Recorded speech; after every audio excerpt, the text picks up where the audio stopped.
All-Star Toyota presents Off the Bench with Jacob Hester and T-Bob Hebert. Yeah. Off the Bench with Jacob Hester and T-Bob Hebert. Dude, they said I gotta come off the bench. Now, here's Jacob Hester and T-Bob Hebert.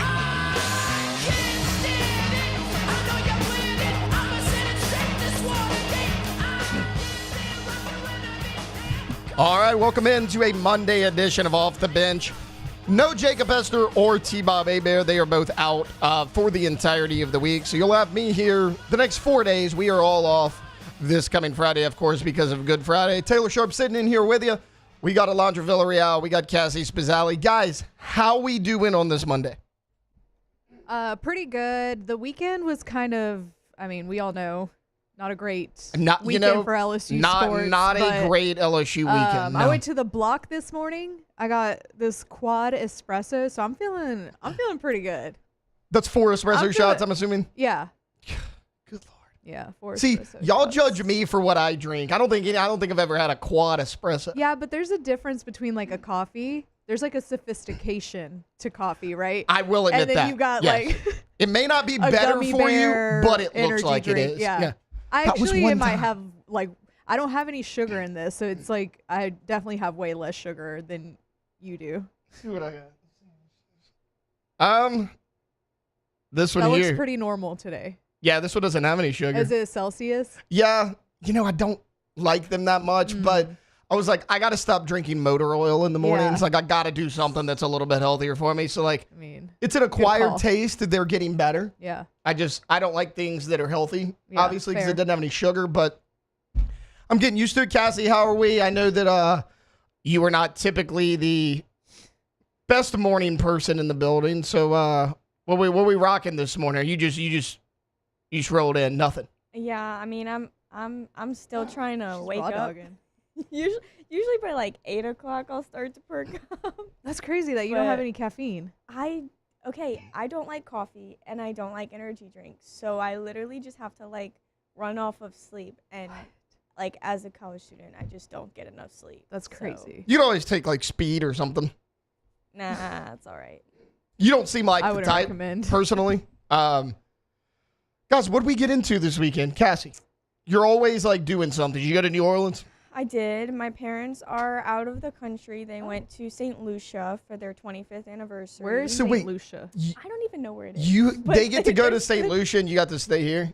Yeah, I You had know- to go home and take care of the dog. That's okay. So- I heard St. Lucia and New Orleans pretty much the same. I mean, I've heard St. Sure. Lucia's pretty overrated. Sure. I mean, The they've beach been- is not Looks- really that pretty. They've Looks been kinda sending beautiful. Lots of pictures though. It's really pretty. Like lots of sunsets, having dinner on the beach in the sand. It's in the Caribbean, by the way. It's really nice. Okay, so it's one of the, God, I don't even know how many small islands. There's like 100 out there in the Yeah. Caribbean. Somewhere in the Caribbean, yeah. Okay, so St. Lucia for what? 25th, you said? 25th anniversary. Yep. I just had my second. We didn't go to St. Lucia. Well, they never take trips, so they were like. We went and had 25 's dinner a in lot. Covington. Does that count? Well, they never take trips. They're like 25 is a lot, and like we never do anything, and like all of the kids are like out of the house. Me and my brother are in college, and my sister's married now, so they're like, let's go take a trip, and I'm proud of them. They did something Deserved. for themselves. Yeah. Right. Landra, what did we get into? I had to go out to Ponchatoula for the Strawberry Festival. I did a remote out I there. feel for Good you. news. I got out of there before things got crazy. There's if y'all didn't, I don't know if anybody heard, but there's a shooting at it. I could be wow. wrong on And- this. I think that's the second year in a row. So it started off really good because, okay, I got there early. Like my remote was from 10 to 1. And I got there at 10, obviously. This was Sunday? Saturday. Saturday? I thought your And- show was Sunday. It is, but I did a remote Saturday. Okay. There's a difference. I just was doing like little check-ins or whatever. So then, but by the time it was like 11:30, there were so many people and it's in such a small area.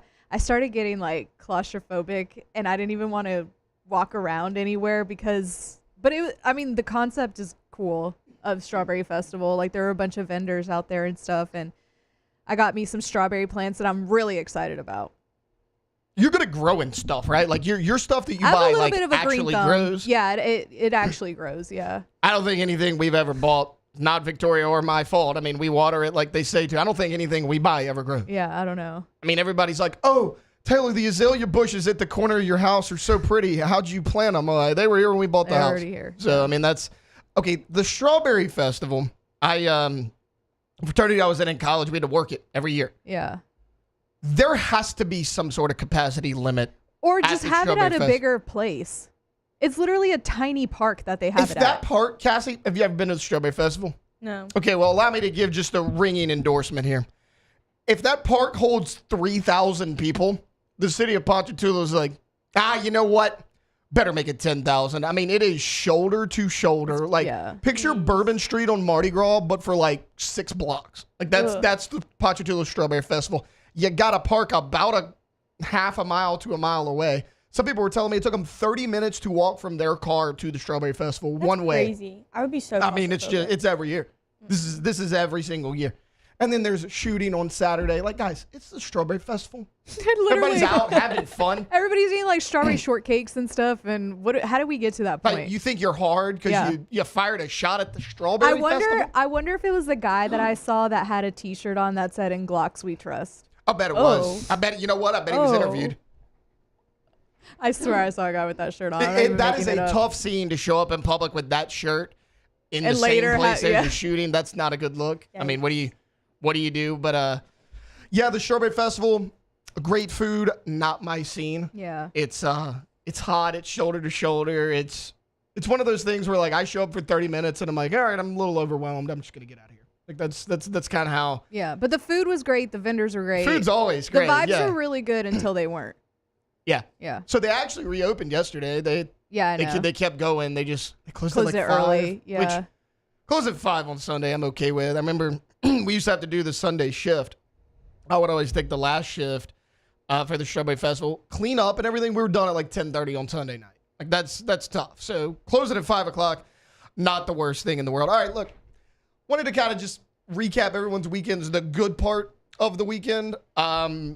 Not a great weekend for LSU athletics, both on and off the field. And, yesterday when the Kairen Lacy news broke, I was kind of debating on whether or not I wanted to touch this subject on the radio. But driving in this morning, I decided I would not be doing my job if I did not mention it. So for those of you that are unaware, and most of you already know, Kairen Lacy was found dead in Houston on Saturday night. And the word right now is they do believe that it was an apparent suicide.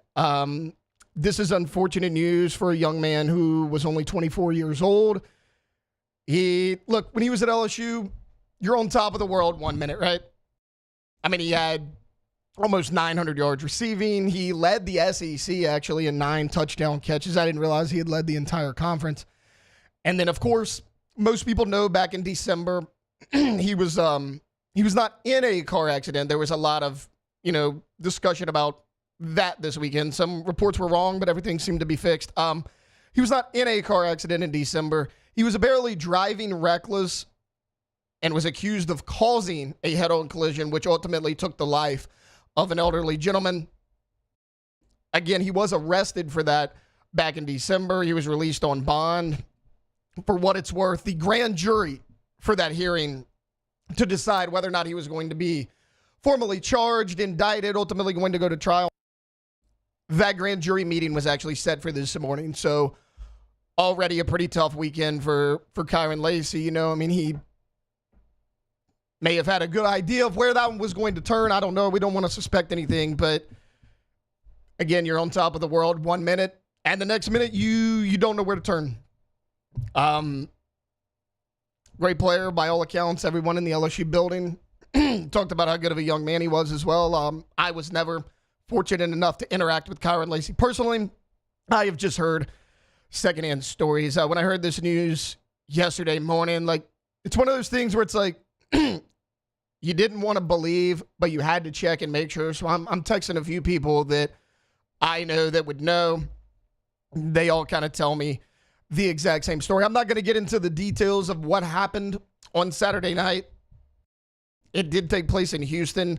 If you want to go look, LouisianaSports.net has a short write-up on it. WBRZ, WAB, they have more lengthier details about what occurred on Saturday night. If you want to know what led up to the situation, again, I'm not going to get into it here because it's not my job to form an opinion on a topic like this and, break it down. That's not what we're here for. We like to do more lighthearted opinions.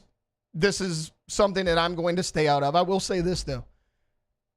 If you know someone that you think might be going through a tough situation, check on them. Check on your friends. Check on your sons, daughters, brothers, sisters, fathers, whoever it may be. Because there are a lot of people out there that struggle with mental health. And there's such a stigma around mental health that I can't figure out why.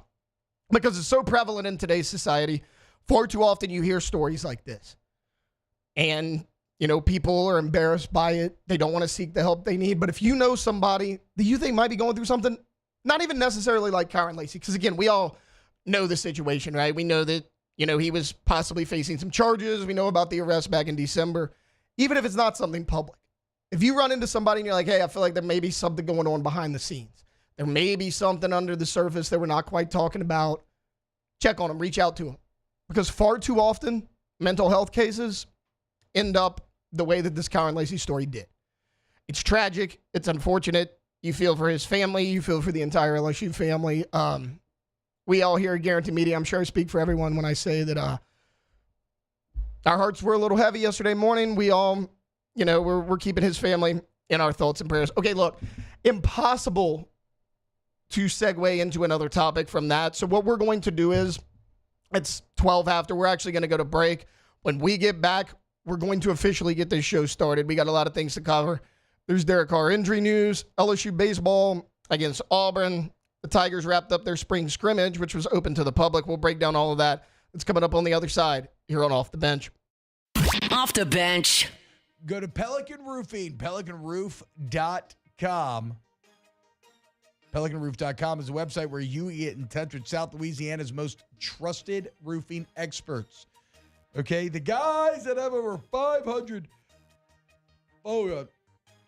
I almost threw up 500 five-star reviews. I almost threw up a brand new freaking roof at a very affordable price with a great process from answering the phone to even the dedicated project manager on every single site to the cleanup, because that's the attention to detail, the focus on your job that you get when you work with Pelican Roof. Go to pelicanroof.com today, and you can see those reviews that we talk about. Over 500 five-star reviews. You can get everything scheduled. You can see some of the projects they've done in the Lafayette area, in the Baton Rouge area. Remember, they are in both communities, offices in both locations, Lafayette and Baton Rouge. Go to the website today, pelicanroof.com. At Bayou Automotive, we believe in a sales process that puts you first. We want you to experience an easy purchase with clear pricing and great service. Let Bayou Ford and Bayou Chrysler Dodge Jeep Ram be your trusted partners in finding your perfect vehicle. The crew at Bayou Automotive is going to do right by you. Gulf Coast Office Products is a nationally recognized Savin office equipment dealer based right here in Louisiana. Over 100 employees strong, Gulf Coast has the boots on the ground to support all vertical markets, from education, engineering, legal, and finance. With the latest in office technology, from desktop to production segment units, Gulf Coast and Savin have the perfect fit for you. Call 225-756-2644. That's 756-2644 for Gulf Coast Office Products.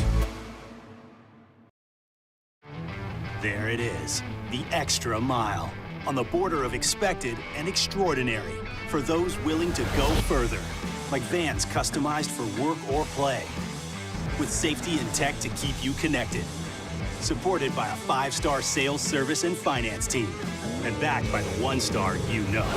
So go the extra mile.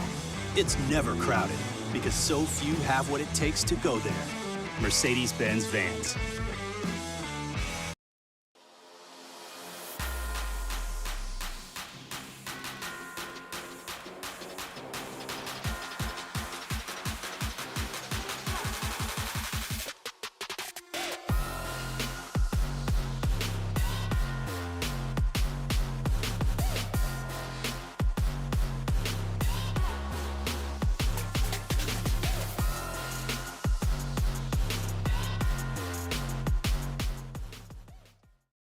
At Auctioner, we know healing is a team sport. That's why we've partnered with world-renowned orthopedic surgeon Dr. James Andrews to create the Ochsner Andrews Orthopedics and Sports Medicine Institute. Whether you're a professional athlete or a weekend warrior, our team of specialists are dedicated to getting you back in the game. So whatever your reasons are for reaching your personal best, we've only got one: you. Ochsner Andrews Institute. Long live you. Family owned and community driven. Service Chevrolet Cadillac, a legacy you can trust since 1972.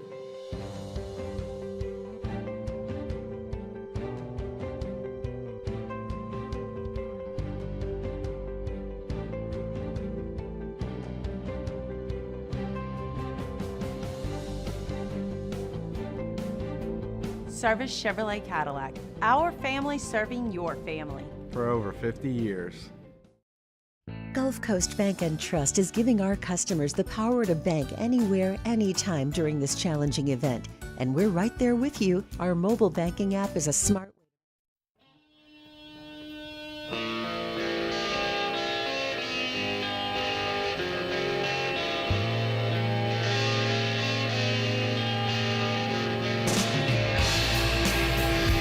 Welcome back to the best morning sports show around. Sorta. It's Off the Bench with Hester and T-Bob.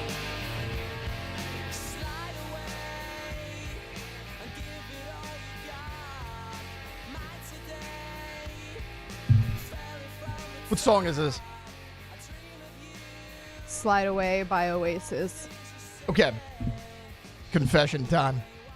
You, Jake, T-Bob, y'all all sit up here and they're like, we got to go to an Oasis show. It would kill. It would be awesome. Guys, I don't know Oasis. I don't know. I don't think I know a single Oasis song. Unless it's one of those songs where I'm like, oh, yeah, Oasis. Okay, now you're just pretending because everybody knows Wonderwall.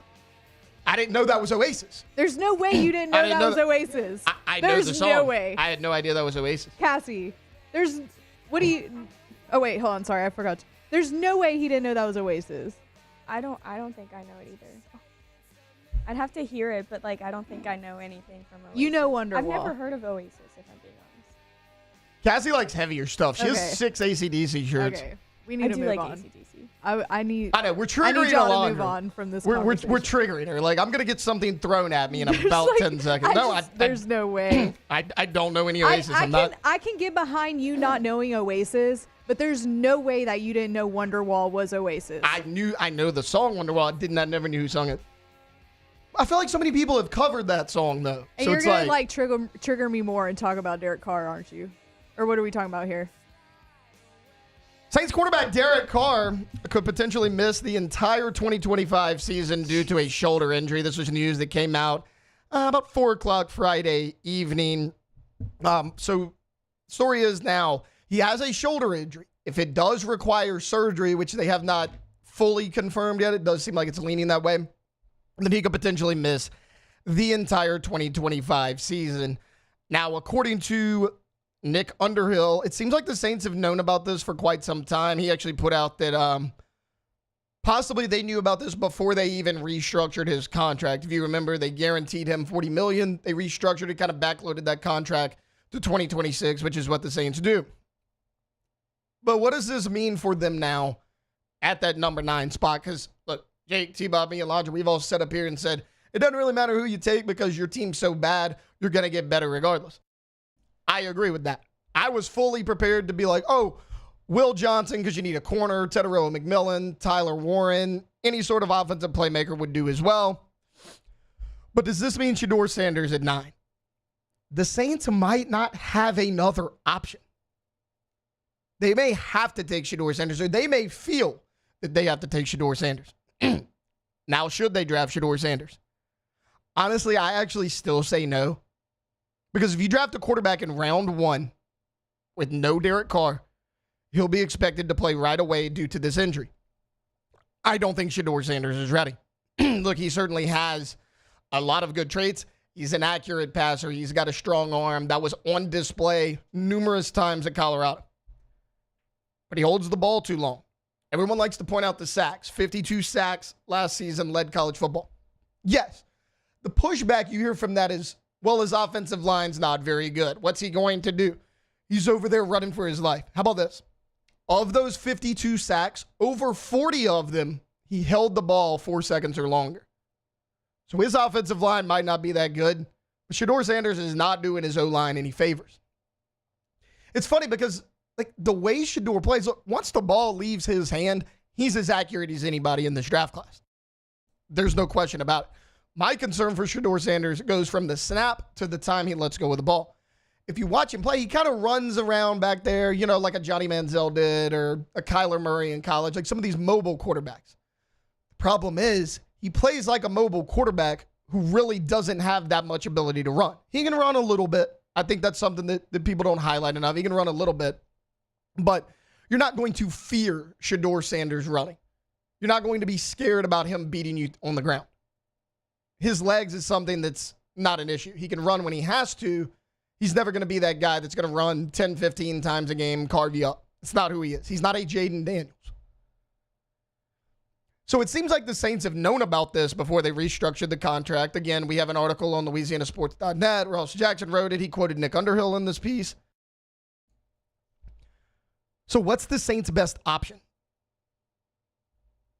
In my opinion, stick to your original draft plan. Whatever that may be. If your original plan was to draft Shedeur Sanders, by all means, go get him. Obviously, the Derek Carr situation is bad news, but the last thing you need is a knee-jerk reaction.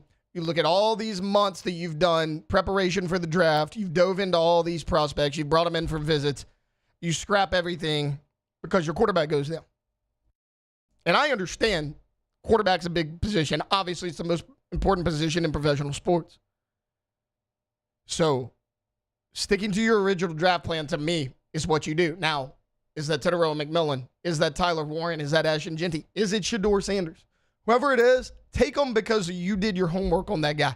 Take them because you think that's the best fit at number 9. Not because, oh, well, our quarterback's out for the season. We're in panic mode. Let's go grab somebody that maybe we didn't do enough homework on. And I'm not saying they didn't do their homework on Shedeur Sanders. By all accounts, they did. But if someone falls to you there, you think is a good value that you truly believe can change this franchise, if you think Shedeur Sanders is the next franchise quarterback, take it. I just personally don't. At least not yet. I think maybe he could become that if he sits for a year. The problem is, if you bring him in with no Derek Carr, I imagine you're going to start him over Spencer Rattler. But what if you don't think Shedeur Sanders? Could you go with a Spencer Rattler? Or even sign a veteran? The problem with signing a veteran is there's not that many out there.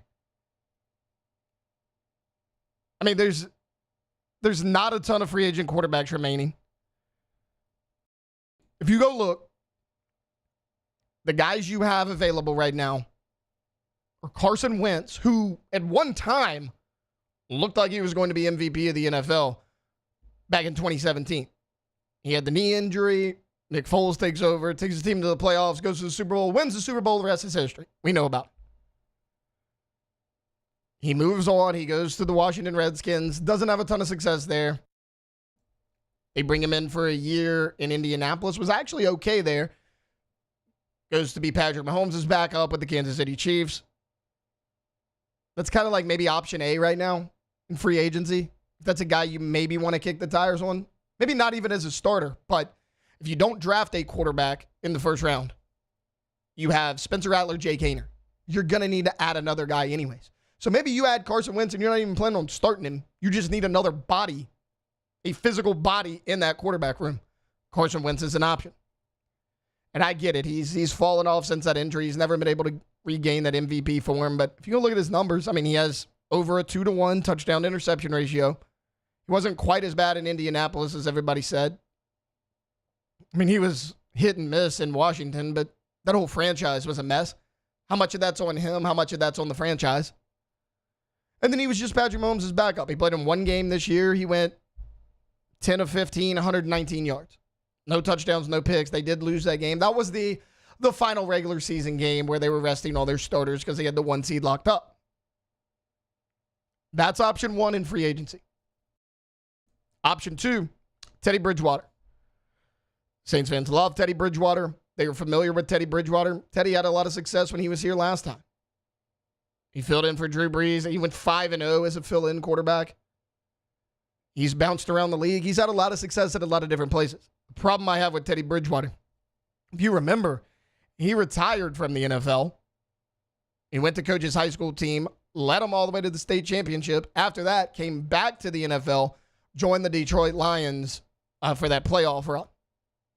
So, in terms of being an everyday football player from start to finish in a season, Teddy Bridgewater hadn't done that in over 2 years.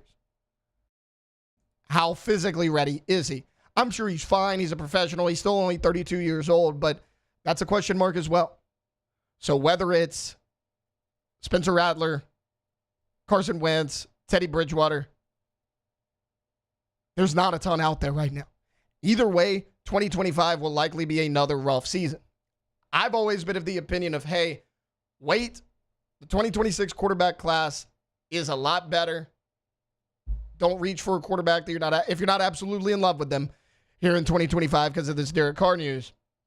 And, you know, the pushback with that, there's some downside there as well. You can say, okay, well, you don't know where you're drafting in 2026. What if you win games you're not supposed to in 2025? You surprise some people, you're drafting at the back half of the first round. You don't have as good of a draft pick as you have this year. That's certainly true. However, I think the 2026 quarterback draft is just that much better than this year. I mean, essentially, you have two guys that you believe are going to go in the first round. Cam Ward's going number 1 overall. We all know that. And then Shedeur Sanders, somewhere in the first round, he's projected. People don't know yet. Is somebody going to reach for him? Is he going to fall? Where is he going to go?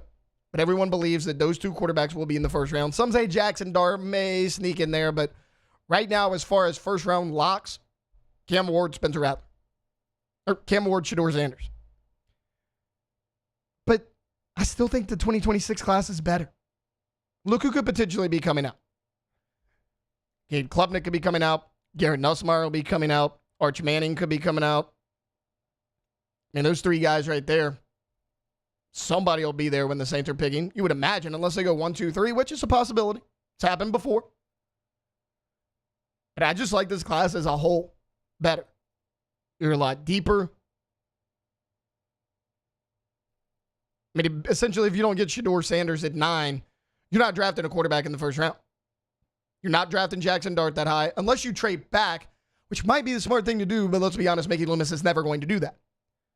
I'd be okay with maybe taking a Tyler Shuck at 40 or a Quinn Ewers in round 3, somebody that you can develop. Again, you can develop Shedeur, but if you're going to spend first-round draft capital on a guy that you don't believe can start right away, I don't know if you take him. And maybe they do believe that. Maybe they do. Maybe they have done their homework. Maybe I'm wrong. Maybe they're right. Maybe Shedeur Sanders can step in day 1 and play quarterback for this team and do well and have success. Either way, though, without the veteran presence of Derek Carr, it's either going to be Spencer Rattler, a free agent that nobody else has signed yet for multiple reasons, or Shedeur Sanders. No matter what, 2025 might be a rough season. Saints fans might have to hold on one more year.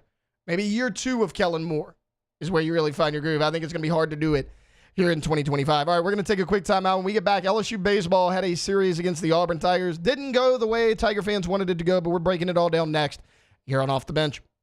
Off the Bench. Go to centralplumbing.org. Centralplumbing.org, baby. 925-8552. Central Plumbing is your one-stop plumbing shop and has been for damn near 50 years. And when you look at that timeline, it tells you a few things. First off, the only way you keep your doors open that long and you continue to grow over that time period is if your customers are consistently satisfied with the customer experience. And this is everything from the pricing to the service to the quality of the work. And they want, I mean, why not, right? Licensed, bond insured employees, flat rate pricing, 24/7 emergency service, great warranty once the work is done. It also tells you that they've seen it all, they can fix it all. Go to centralplumbing.org. Go to the website today and see what they can do for you. Remodels.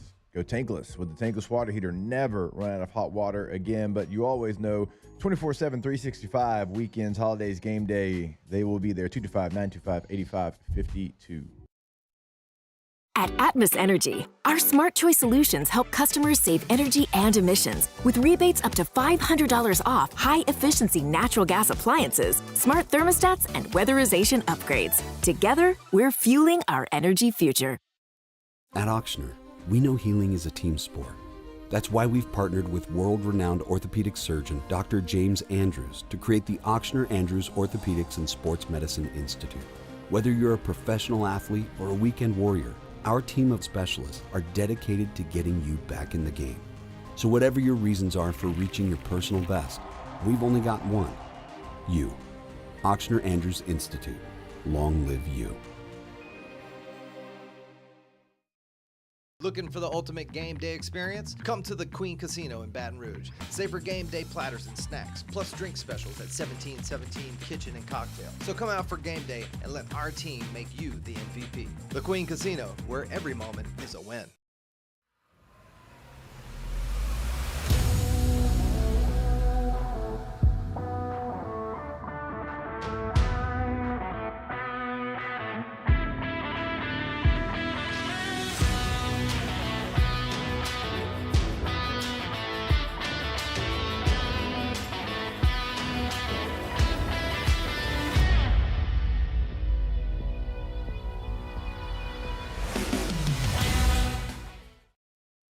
Crime has serious consequences, but anyone can make a mistake. If you find yourself in trouble with the law, know that you have rights, and it's okay to demand them. The law offices of O.C. Brown are here to protect you and your rights. Felony or misdemeanor, DUI or drug charge. No matter what crime you're accused of, you still have rights. Let the law offices of O.C. Brown uphold them. Call 225-343-1111. Your law firm for a lifetime. Men, age is just a number. Don't let it dictate how you feel. Goodwood Men's Sexual Wellness has anti-aging services that can help you look and feel your best. Visit yourgoodwood.com and discover a renewed sense of vitality. These are the luckiest ice cubes in the world. They could have been a thankless bed for an all-you-can-eat salad bar, but instead, they've been called upon to cradle and cool a crisp, refreshing Dos Equis. Looks like the lucky just got luckier. Dos Equis. Gulf Coast Office Products is a nationally recognized Savin office equipment dealer based right here in Louisiana. Over 100 employees strong, Gulf Coast has the boots on the ground.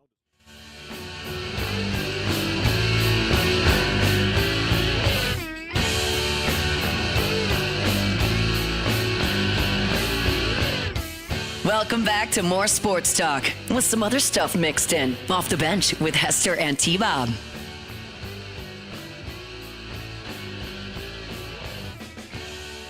Welcome back in. Monday edition of Off the Bench. Taylor Sharp sitting in the host chair for Jacob Hester and T-Bob Hebert, who are both out on vacation. I'll be here Monday through Thursday. Alondra's leaving me after tomorrow, so it's going to just be one member of OTB here Wednesday and Thursday, the entire building off Friday for Good Friday. Okay, the LSU baseball team had a 3-game series against the Auburn Tigers on the road, and they went 0 for 3. That's right. The Auburn Tigers swept LSU inside Plainsman Park. I'll give you a quick recap of how the scoring went in the first 3 games, and then me and Alondra will give you some thoughts on what we saw. So in the first game, Auburn had 13 hits. They win an 8-4 ball game over number 3 LSU. Auburn grabbed a 2-0 lead in the bottom of the second. It was catcher Chase Freilich, who I mentioned on Friday. They put a lot on that young man's plate. He's just a freshman. He calls the pitches behind the plate.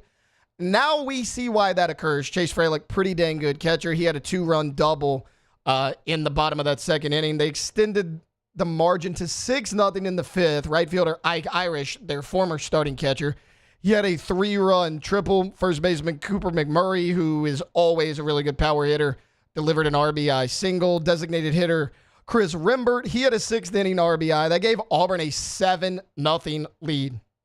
Now, LSU did get 3 runs in the 7th. Derek Curiel had an RBI ground out. Jared Jones smashed a 2-run double. That got LSU back in it a little bit. But Auburn responded in the 7th. It was Eric Gareva.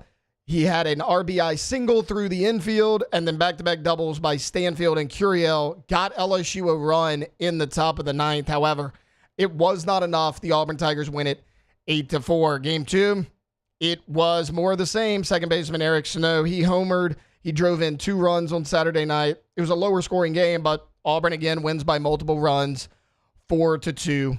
At home, Stephen Milam actually did have a solo home run in that game, his 7th home run of the year. That gave LSU a 1-0 lead in the top of the second, so the Tigers get on the board early. However, in the bottom of the 4th, Auburn goes up 2-1. I mentioned Snow's double a little bit earlier. Right fielder Ike Irish, he comes through again. Cooper McMurray, you're going to hear these names recurring all weekend long. LSU got the deficit 4-2 in the 8th. It was an RBI single by Tanner Reeves. But again, they could get nothing going in the 9th. They lose that one 4-2. As far as game 3, it was Cooper McMurray. He had a 2-run double. It gave Auburn a 2-0 lead in the bottom of the 1st inning. It was 3-0 like that. I mean, it was 3-0 after the first 2 innings. LSU narrowed the deficit 3-2 in the bottom of the 8th. It was 3-0 virtually the entire game. Stephen Milam had an RBI ground out. It was a run-scoring triple by right fielder Jake Brown. So it looked like the Tigers were going to make a comeback, save one of these games. They fall 1 run short because, again, they couldn't get anything going in the 9th inning. As far as the Friday game goes, LSU had a lot of trouble with Sam Dutton. It was a matchup we talked about because Sam Dutton had been here for multiple years. He was their Friday guy. How was he going to react playing his former team? Quite well. 6 innings pitched, no runs, 7 Ks, only 2 walks. And then on the other side of things, we remember the complete game from Cade Anderson last week. He had the 130 pitches. He didn't even come close to that this time. Cade Anderson goes 4 1/3 innings, 6 Ks, did give up 5 earned runs. However, okay, if you would have told me Auburn sweeps LSU this weekend, I would have said, okay, well, LSU scored a lot of runs. The starting pitchers maybe didn't go as deep as you wanted them to, and the bullpen got hammered because that's what we all thought was going to happen. The bullpen was really good this weekend in all 3 games. Look at the first game. So I mentioned Cade Anderson struggled. He goes 4 1/3. Cooper Williams, Maverick Rizzi, Jacob Myers, they combined for 3 2/3 innings. Gave up 2 runs, only one of them earned, 5 Ks, 1 walk. Game 2, Anthony Ianson got hit early. He pitched 5 innings, gave up 4 earned runs, 5 Ks, 1 walk. Once again, bullpen good. Connor Ware, Connor Benj, DJ Primo. They go 3 innings combined, gave up no runs, 2 strikeouts, 1 walk. Here's the problem in game 2. Not only does your starter not go how you want it to for the second game in a row, you left 10 runners stranded on base in game 2 in a really tightly contested game. Also, 1 through 6 in the order. After games 1 and 2, 1 through 6 in the lineup, 8 for 50. 8 for 50. 1 through 6 in your lineup. You can't win games like that, especially when the starting pitching is bad. Your hitting can be bad if your starting pitchers go 7 innings, 8 innings. You can't have both. And LSU had a bad dose of both this weekend. Again, game 3.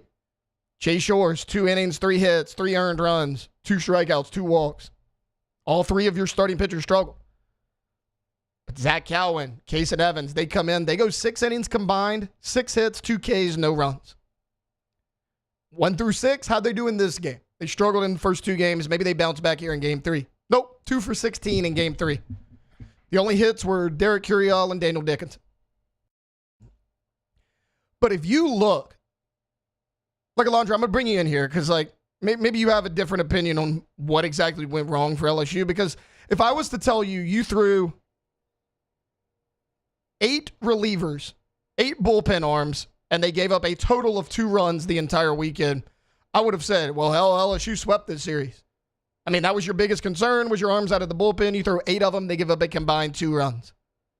I mean, what did you make of this weekend? Because it's like, you see all the time, good teams find different ways to win games. LSU found a way to lose all 3 of these games, despite the fact that their biggest weakness was kind of their strength this weekend. Yeah, the bullpen is definitely not what lost you these games. It started on Tuesday, honestly, against Nichols. You left 15 runners on base. And you can Tuesday get away night. with it against Nichols. You can get away with it against Nichols. And I remember, I was texting y'all in the group chat Tuesday night versus Nichols, and then it was the 7th inning when we got hot. And because we were down most of the game. Yeah, that's what I'm saying. And I was like, well, I mean, I guess you can't keep the bats out for too long, but Auburn kept them out the entire weekend. You just leaving 7 runners on base on Friday, 11 on Saturday, and I think it was another 7 on Sunday. I don't remember they have the box score uploaded wrong on the website, but it just, you can't, they were giving you free opportunities and free bases, and you just did nothing with the opportunities that you were given. And I mean, that's pretty much what you said earlier. That's how I felt. But again, it started on Tuesday night when you were playing Nichols. You had, 11 hits on the night against Nichols, and you had 15 runners left on base. You just can't do that. No, and there's no offensive production. And the other thing is, for some reason this weekend, the team just felt kind of flat. Yeah. Energy-wise, too. maybe they looked tired. We're more than halfway through the season. You've been having, you just went through 10 road games. Yeah. So I get it, but it just, shake back, get the win against, I think, McNeese on Tuesday. Yeah, they have McNeese. And you host Alabama this weekend. So hopefully having a home game will be better, but they just need to shake back. I feel like it's kind of, besides the bullpen, the same thing that happened versus Texas. You just didn't go out there and execute the way that you've been doing the entire season. So I still think that LSU's a good team. You just need to get out of this slump a little bit. Well, and I'm glad you brought up the point of it started on Tuesday because you had to make a late rally and you were able to do it against a team like Nichols. You tried to do it here, you just couldn't. Because on Friday, again, you spotted them 7-0. You battled back into this game. You made it 8-4, but you had to do all of that in the last few innings. You had to do it again on Saturday. In that Game 2 game, it's 4-2. Auburn had a 2-1 lead. You actually narrowed it 4-2 in the 8th inning. Couldn't get anything going. You did it yesterday. It's a 3-1 ball game. In the 8th inning, you narrowed it 3-2. You had the RBI by Milam. You had the single by Jake Brown, which scored a run. You just didn't do enough. You cannot consistently get behind. Even in Game 2, when you took an early 2-0 or 1-0 lead, Auburn immediately came back, made it 2-1. You could never recover from it until the very end. And by that point, Auburn's hot and you're cold. You cannot do that against good baseball teams, and Auburn's a good team. Yeah, Auburn, they were ranked number 11 coming into the game, so they are a good team. But also my other thing is and I brought this up when we Wednesday when we were recapping the Nichols game, and I 100% understand you don't have to tell me that Jay Johnson tinkers with the lineup, with the bullpen, all of that throughout the season. But I said on Wednesday, okay, it needs to, he did it this weekend. Yeah. You were just putting, I think Josh Pearson started, and then you put Jake Brown in, and then it just, you can't you're rotating Braswell and Reeves and all this. Right. And so I think that you just need to have a plan and stick to it. And if it's not working, just stay with it. It'll work itself out, but I don't know. It was, me. I didn't watch Saturday or Sunday because I couldn't. And I listened to some of it on Saturday, and Alondra is a carbon copy every 3. If you watch Friday, you watch the other 2 games. Exactly. They were the exact same game. And I get too invested into it. So I was it was frustrating me so bad that I couldn't watch it anymore. Guys, too invested is an understatement, okay? We're working. Sometimes we have to do 2 games at the same time at LSU, right? And you blow up the group chat. Think 2 rooms within one. So it's 1 room at LSU. It's 2 different boards, and it's glass. So it's you can't really hear each other, but you can see each other. It's just a glass door. I'm doing, I think this game, I'm actually doing baseball. No, I was doing basketball. It was during basketball season. Yeah. I was doing basketball. You were doing baseball. And we had the baseball game on the studio because basketball was on the road. Londra walks in the studio 3 times. It's what's happening here? She's like, Cade Arabid, he's 3 balls past him. And then he hits the home run. She comes back in. She's like, good job for Cade. But still, he's 3 balls behind him. Guys, it is just a whirlwind of emotions. But to your point about leaving too many runners on base, you kind of did this last weekend against Oklahoma, and you got away from it because you pitched well. I mean, people are going to be like, oh, well, Kate Anderson had that was a 2-0 ball game. Yeah. Because you left so many guys on base. Right. The Saturday game, which was game 3, it was 3-2. I mean, you've done this 5 of the last 6 games that you've played. 6 of the last 7 if you include the midweek. Like, this is becoming a trend, and I don't know how you feel about this. I know you might agree because you've always been a big Michael Braswell fan, but keep Michael Braswell at third base. 100%. Like, okay, because everybody's going to say, oh, well, Tanner Reeves is hitting. No. You take this weekend out of it. He wasn't good this weekend. Yeah, in SEC play, Michael Braswell is batting .304. Tanner Reeves is batting .308. And that was coming into this weekend. Reeves didn't have a good weekend.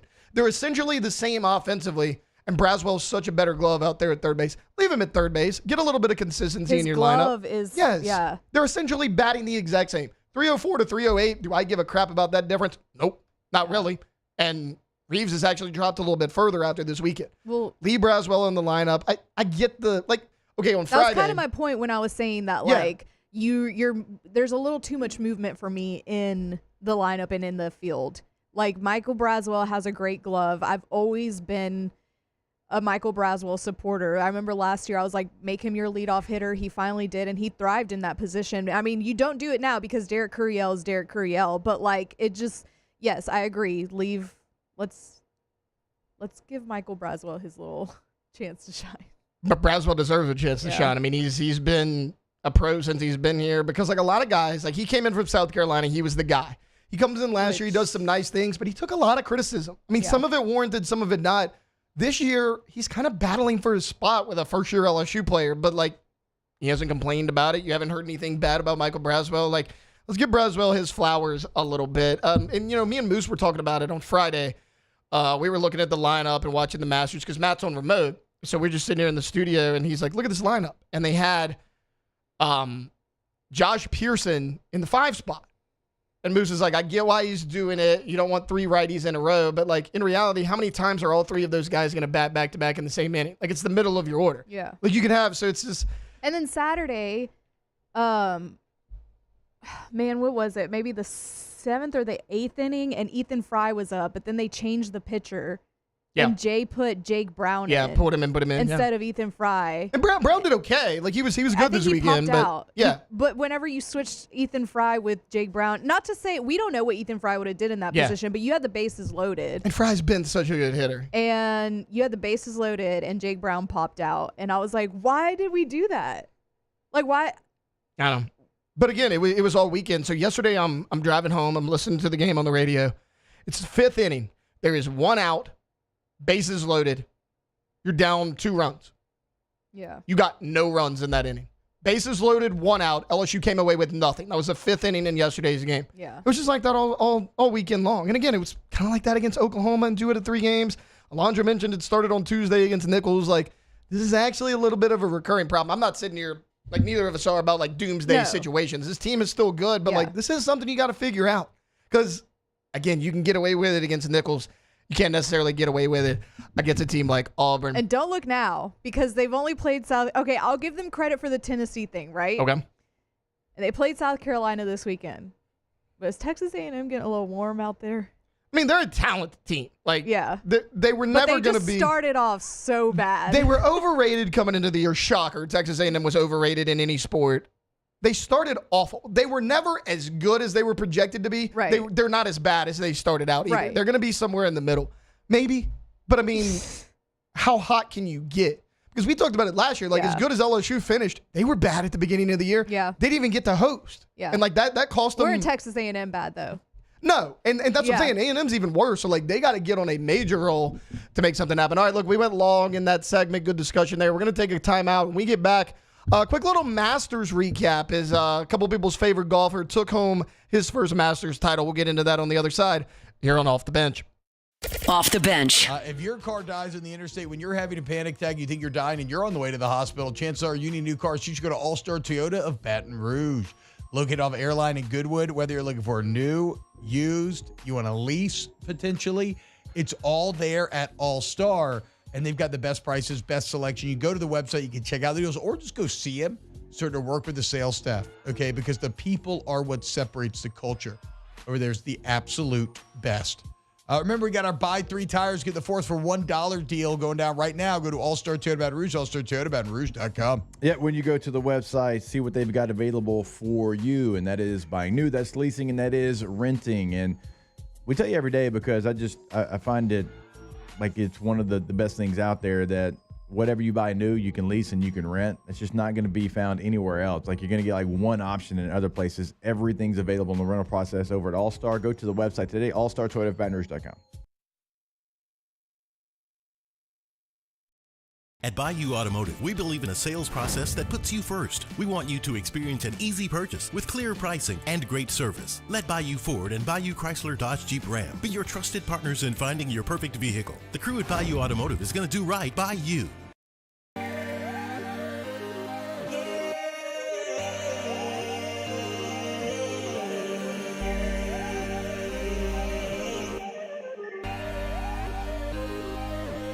You gotta believe in a dream. Believe. You gotta believe in a dream. Believe. You gotta believe. My whole team on wild. ED, low T, or simply seeking to optimize your health and performance? Goodwood Men's Sexual Wellness offers a range of discreet services to address your specific needs. We empower men to reclaim their health and confidence. Visit yourgoodwood.com.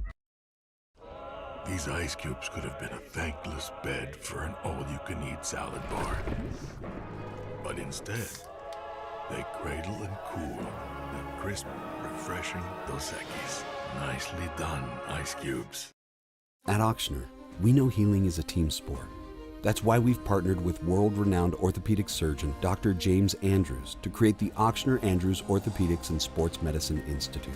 Whether you're a professional athlete or a weekend warrior, our team of specialists are dedicated to getting you back in the game.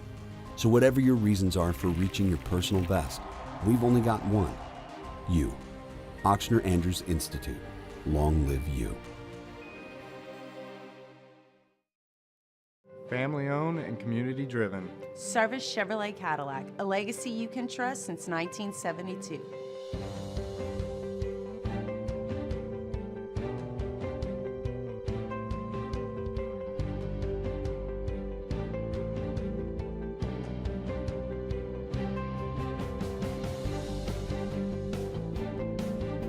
Service Chevrolet Cadillac, our family serving your family. For over 50 years. Crime has serious consequences, but anyone can make a mistake. If you find yourself in trouble with the law, know that you have rights, and it's okay to demand them. The law offices of O.C. Brown are here to protect you and your rights. Felony or misdemeanor, DUI or drug charge. No matter what crime you're accused of, you still have rights. Let the law offices of O.C. Brown uphold them. Call 225-343-1111. Your law firm for a lifetime.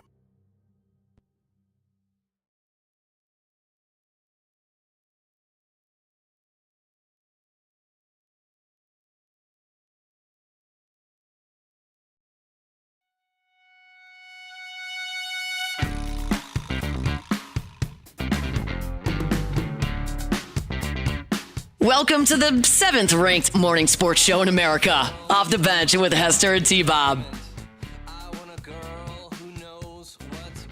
All right, welcome in. Final segment, hour number 1, Monday edition of Off the Bench. Taylor Sharp here with you. Amina Alondra went long complaining about LSU baseball in the last segment. Alondra, I don't know if you know this. You were talking about, like, managers changing the lineup. Do you know that's actually, like, what managers do? Oh, I had no idea. Thank you for explaining I was just letting you know. But like I was just letting you know that that's what they do. I fully understand that that's what they do. But my point with it is that I feel like sometimes he overthinks it. Like it's like a paralysis by analysis kind of thing where you're like overthinking it, and you got like all the analytics and stuff like that, right? And just let it happen sometimes. I get it. I don't think you do get it. Okay. I have no idea how baseball works. You're not getting it. No, like you're we right. can talk about it during break. You're not getting it. Maybe explain it a little further in depth. Guys, obviously I'm kidding. Look, you can't please everyone. There's some comments in the chat. We're just having a little fun. Okay, look, we only got like a minute left in this segment. I was going to talk about the Masters. We can actually push that to 8:45, do it in weekend winners. We'll get it somewhere. Just kind of a little recap in hour number one. We did mention the Kairen Lacy news, the unfortunate news of his passing over the weekend. If you want to hear that, go back to that. We actually opened the show with that this morning. Talk Derek Carr's shoulder injury, how he could potentially miss the entire 2025 season. LSU baseball had a 3-game series against Auburn. Unfortunately, they went 0 for 3. As far as hour number 2 goes, in the 8 o'clock segment, we're going to go LSU football. They had their spring scrimmage on Saturday, the one that was open to the public. We'll give you a recap of kind of how that went, my overall thoughts on maybe the strengths and weaknesses of this team since we are just about to wrap up spring practice. At 8:15, we'll have Mike Scarboro from TigerBait.com on. He'll give us his thoughts on LSU spring, maybe what they can do in that spring portal window. And then, of course, in the 9 o'clock hour, we'll have weekend winners. We'll wrap it up with Ask the Bench. That's coming up here on the other side. Stay tuned. 2 more hours, Monday edition of Off the Bench. Off the Bench. Go to K to Z window coverings, KTOZBlinds.com, K to Z Blinds.com. So, look, man, you go to the website, you can put in your name, email, phone, zip, and then you select what you're looking for: blinds, shades, shutters, draperies, exteriors, maybe motorized drop-down shading for outside, like what Jake has, right? He hits a button, the shade goes down. He can be grilling and chilling. In fact, even when he's not outside, he can hit that button, the shade goes down. All of a sudden, in his living room, the shade on his the glare on his TV, it's gone. And that's maybe what you don't always appreciate here is the expertise that Brandon Barton had his team have is such that when you have them out to your home for that free estimate, within 15 minutes, they let you know exactly how the sunlight interacts with your homes, and they give you multiple different options at multiple different price points to accomplish goals that are both aesthetic and functional. So invest in your home. Take your home to the next level with K to Z window coverings, KTOZBlinds.com. You work hard every day to pursue a life you love. You put in the time, and it shows. You're forging ahead, chasing a dream, creating something better for the ones you love. You're building your own life, so why not build your own tractor? With John Deere tractors and attachments for almost any need, the Sunshine team can help you do just that. Check out our current promotions and learn more about what it means to be powered by Sunshine at sunequip.com. There it is, the extra mile, on the border of expected and extraordinary for those willing to go further, like vans customized for work or play, with safety and tech to keep you connected, supported by a 5-star sales, service, and finance team, and backed by the 1-star you know. So go the extra mile. It's never crowded, because so few have what it takes to go there. Mercedes-Benz Vans. Man, age is just a number. Don't let it dictate how you feel. Goodwood Men's Sexual Wellness has anti-aging services that can help you look and feel your best. Visit yourgoodwood.com and discover a renewed sense of vitality. The Windsor Senior Living Community in Mandeville, Louisiana is a beautiful, vibrant apartment community geared towards seniors. They are nestled right in the heart of Mandeville, where seniors live a more carefree lifestyle in spacious apartments with the peace of mind that comes from having a little extra help. Call the Windsor at 985-624-8040 to schedule a lunch and tour. Come see how the Windsor can be your passport to peace of mind.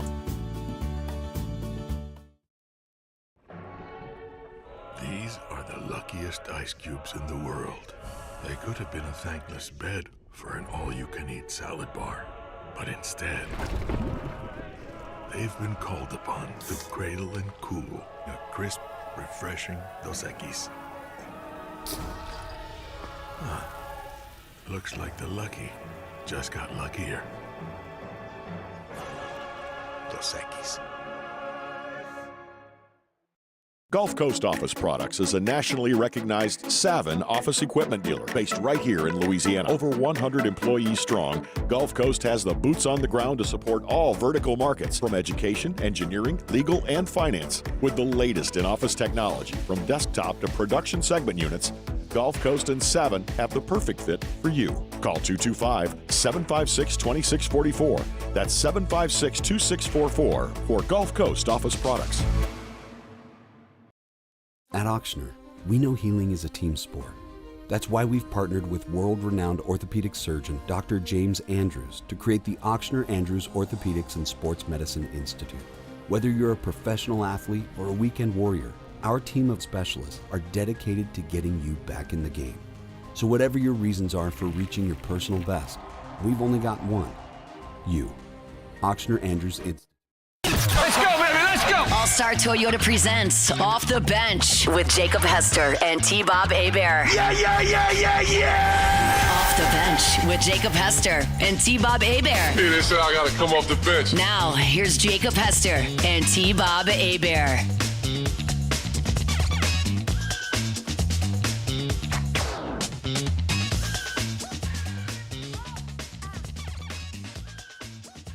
Welcome in, hour number 2, Monday edition of Off the Bench. Taylor Sharp here with you, filling in for Jacob Hester and T-Bob Hebert. We got Alondra Villarreal, we got Cassie Spazzali, and we are rocking and rolling here on this Monday morning. A lot of negative news in hour number 1. We're going to try to be a little bit more positive here in hour number 2. Want to start this hour by recapping that LSU spring scrimmage, if you want to call it that. It was essentially just an open practice where fans could go, and then they had kind of a meet and greet where players signed autographs after.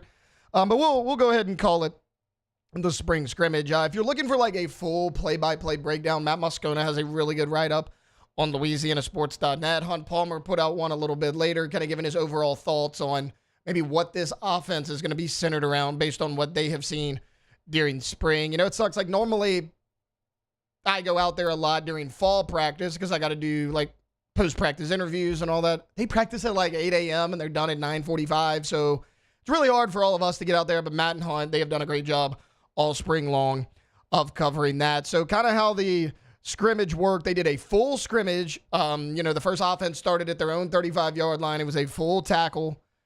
And then they did a 2-minute offense. Punt team, goal line, field goal unit, 7-on-7 red zone offense. That's kind of how the scrimmage broke down. And again, Matt has like a play-by-play breakdown of what occurred in that game. I just have a few overarching thoughts. Shocker, LSU is loaded at the wide receiver position. If you were at the scrimmage, you saw that. You go back and look. Barry and Brown made a lot of nice plays. Whether it was from Nussmeier or Michael Van Buren, Kyle Parker stood out. He caught a touchdown pass from Van Buren. That was Van Buren's best pass of the day. It was during red zone period. He split the corner and the safety. He fired one in there to Kyle Parker. Parker did a nice job of holding on to it. Nick Anderson ran some really nice routes. He's a guy that's 6'5". He's a guy that I've been high on since he got to campus, mainly because you don't have anybody else like a Nick Anderson. He is a guy who's 6'4", 6'5". I mean, you have Trey'Dez Green, but I'm talking pure wide receiver, going to line up out wide every single play. You don't have a guy like that outside of Nick Anderson. Van Buren missed him on a few throws. There was one deep one down the sidelines where if Nick Anderson catches that ball, it's likely a touchdown. Van Buren just sailed on him a little bit. We'll get to him a little bit later on, but Xavier Thomas was really good. He is going to be used in a variety of ways. You saw this a little bit last year. If you remember last year, sometimes through some of the games, even the opening game of the year against USC, they'll line Xavier Thomas up in the backfield and they'll hand it off to him. Xavier Thomas scored on an end around in that scrimmage in the red zone period on Saturday. He caught some nice balls as well. He is going to be a part of this offense. Now, is he going to be an every down wide receiver? No. I think he's going to be more of your gadget guy. Of course, we know about Aaron Anderson. I mean, Aaron Anderson is your leading returning receiver from a year ago in terms of yards. I mean, we talked about Kairen Lacy earlier. He had about 895. Aaron Anderson was a little under 1,000 yards. I mean, he had a lot better season than a lot of people realize. Because when he caught on, like game 4, game 5 of the season, I mean, he was the go-to guy from then on out. I don't think much of that's going to change. But look, we know the offense is good, right? I mean, we know this offense. T-Bob talks about it all the time. The combination of the first offense and the second offense, O-line, quarterbacks, skill positions, is as good as any in the country. Because let's look at it. Like, let's say your starters, the starters in spring right now have been your returning guys. So let's say Chris Hilton, Aaron Anderson, Xavier Thomas are your 3 starting receivers. Just for argument's sake. Do I think it's going to necessarily shake out like that? No, because I think all these guys are going to mix and match depending on the game. Okay, so those are your first three. In the second group, you got Barry and Brown, Nick Anderson, Kyle Parker. And that's 6 really good receivers. You got Bauer, Sharp, and Trey Green at tight end. Nuss is one of the best quarterbacks, maybe the best quarterback in all of college football, returning for this season. We know what Caden Durham can do. I'll get to him in a minute. He actually did not practice. But then behind him, you got a Caleb Jackson. You got a Harlan Berry. Michael Van Buren, I know he was thrown in there because of injury. And there were some mixed reviews on him, but this is a guy that was still a starter in the SEC last season. He is your backup quarterback now.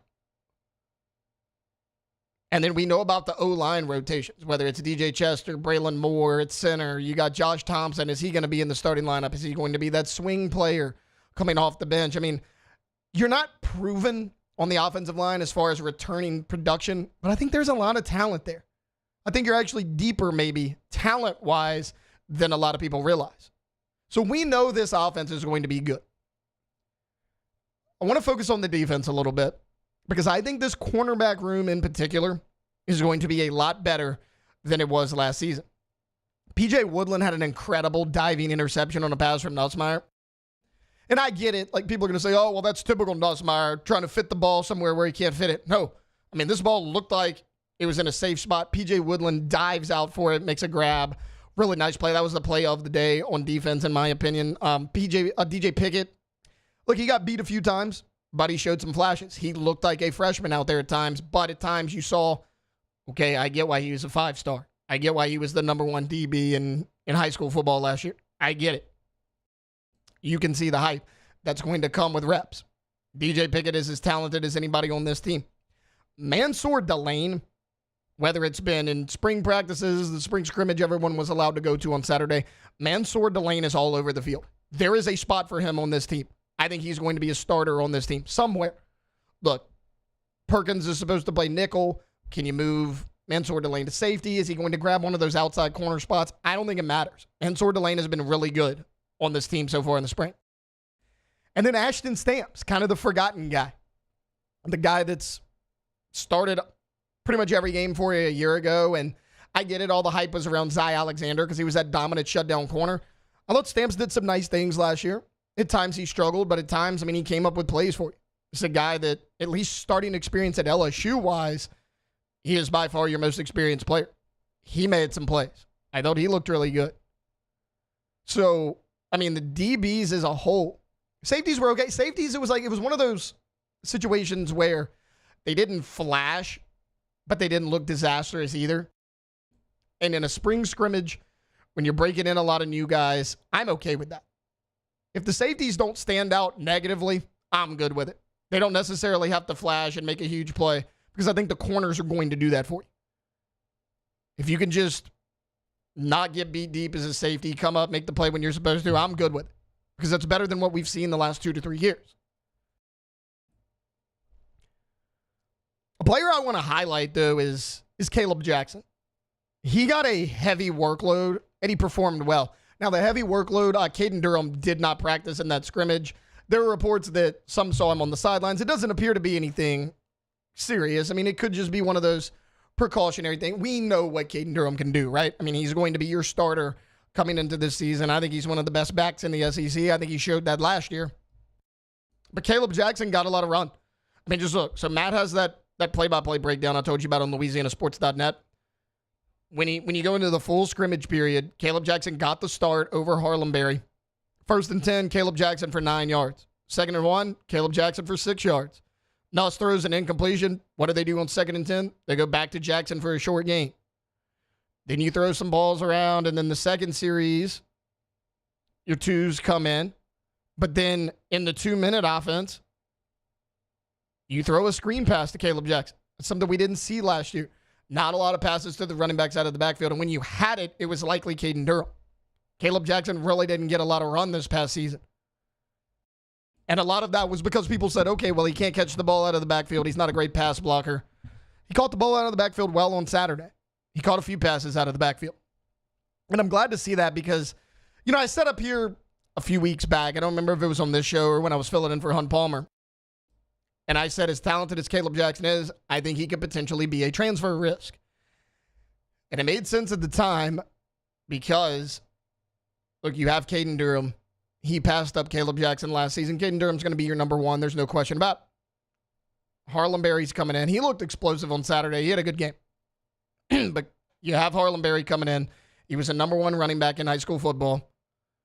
You have JT Lindsey coming in. He's not here yet, but he's coming in the fall. I just looked at it as if Harlem Berry can pass up Caleb Jackson in the spring, Jackson's already behind Caden Durham. He knows JT Lindsey's coming in the fall. Would he consider other options? And he may still do that. I'm not saying he will or he won't. That was just a thought that was going through my head. If the scrimmage is any indication, they're going to use Caleb Jackson a lot. Now, again, I get it. Caden Durham wasn't there, but I mean, Caleb Jackson got a heavy workload. And that scrimmage was a time where they could have thrown Harlem Berry in there and given him reps. But they didn't. They went with Caleb Jackson. If that's any indication, Caden Durham, no Caden Durham, Caleb Jackson's going to have a role on this football team, which is good. You're going to need a guy like that. Berry, Lindsey, they're on the smaller side. I mean, Caden Durham's not huge either. Caleb Jackson's that one guy who's that big-bodied back. If you need short yardage, maybe that's a role he can carve out in the fall. I hope he sticks around. I think there's a chance he does now.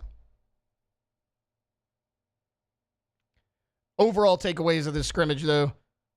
The playmakers on offense, top to bottom, are as good as anyone in this conference. Again, they don't have a lot of returning production outside of an Aaron Anderson and a Caden Durham, but top to bottom, talent-wise, ones and twos, I think this team's as good as anybody in the SEC as far as offensive playmakers. And the DB room, I'll keep going back to it. They should be a lot better. Safety still a slight concern. However, they didn't look disastrous on Saturday. But that DB room made a lot of plays. And again, you're going against Garrett Nussmeier. You're going against Michael Van Buren. You're going against guys that have started games in the SEC. He still performed well. Because I get it. Mansour Delane, he's new to this team. He started a bunch of games at Virginia Tech. DJ Pickett comes in, has no experience, but you know how talented he is. And then Ashton Stamps. Some people may feel a certain type of way about him, but the fact of the matter is he's played a lot of games his first 2 years here. He's your most experienced guy, at least under Brian Kelly. You have a lot of different guys that can do a lot of different things offensively and defensively. I thought the pass rush looked good. Jack Pyburn got back there a few times. That's good to see because Pyburn came here to rush the passer. I mean, he mentioned, look, I didn't get to quite do that at Florida as much as I wanted to. I came here to do that. And Jack Pyburn, it was a 3rd and 10 play. It was the second series during the full scrimmage. He got a sack on 3rd and 10 to end that drive for the second offense. Pyburn can be a third down pass rusher. We talk about it all the time. You have Gabe Relaford, Patrick Payton, Jamari Butler, Jack Piper. Those are kind of the four big names to watch as far as that D-end edge rusher spot. Who can take over and be that third down pass rusher? Pyburn came here because he wanted to prove he can do that, and he did it on Saturday. He's not going to be the only guy. Patrick Payton can rush the passer. Gabriel Relaford showed promise last year. Jamari Butler's been a productive player in college. But the fact that Pyburn was able to get in there and make some plays pass rushing-wise is a good sign because you can't ever have too many pass rushers. All right, look, that's kind of just a broad breakdown of what we saw on Saturday during that spring scrimmage. Coming up next, we're actually going to have Mike Scarboro from TigerBait.com. He's going to give us a little bit more of a detailed breakdown. And I'll ask him, like, hey, are there any spots LSU may need to fill in this spring portal window? We'll talk to him next. Coming up on Off the Bench. Off the Bench. At Bayou Automotive, we believe in a sales process that puts you first. We want you to experience an easy purchase with clear pricing and great service. Let Bayou Ford and Bayou Chrysler Dodge Jeep Ram be your trusted partners in finding your perfect vehicle. The crew at Bayou Automotive is going to do right by you. Baton Rouge's home for real rock. It's Eagle 98.1. Foo Fighters. Led Zeppelin. AC/DC. Pearl Jam. And the flagship home for LSU sports. Take us anywhere with the Eagle 98.1 app. Eagle 98.1 is the rock station. Man, age is just a number. Don't let it dictate how you feel. Goodwood Men's Sexual Wellness has anti-aging services that can help you look and feel your best. Visit yourgoodwood.com and discover a renewed sense of vitality. There it is, the extra mile, on the border of expected and extraordinary, for those willing to go further, like vans customized for work or play, with safety and tech to keep you connected, supported by a 5-star sales, service, and finance team, and backed by the 1-star you know. So go the extra mile. It's never crowded, because so few have what it takes to go there. Mercedes-Benz Vans. Crime has serious consequences, but anyone can make a mistake. If you find yourself in trouble with the law, know that you have rights, and it's okay to demand them. The law offices of O.C. Brown are here to protect you and your rights. Felony or misdemeanor, DUI or drug charge. No matter what crime you're accused of, you still have rights. Let the law offices of O.C. Brown uphold them. Call 225-343-1111. Your law firm for a lifetime. These are the luckiest ice cubes in the world. They could have been a thankless bed for an all-you-can-eat salad bar. But instead, they've been called upon to cradle and cool a crisp, refreshing Dos Equis. Looks like the lucky just got luckier. Dos Equis. When it comes to choosing energy for your family and your home, make the smart choice with natural gas. You can count on efficient and affordable natural gas to keep you comfortable and reduce your environmental impact to help protect our planet. Together, we're fueling our energy future. Atmos Energy.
Back to sports talk. Maybe. Off the bench. Welcome back in. Monday edition of Off the Bench. Taylor Sharper with you, filling in for Jacob Hester and T-Bob Hebert right now.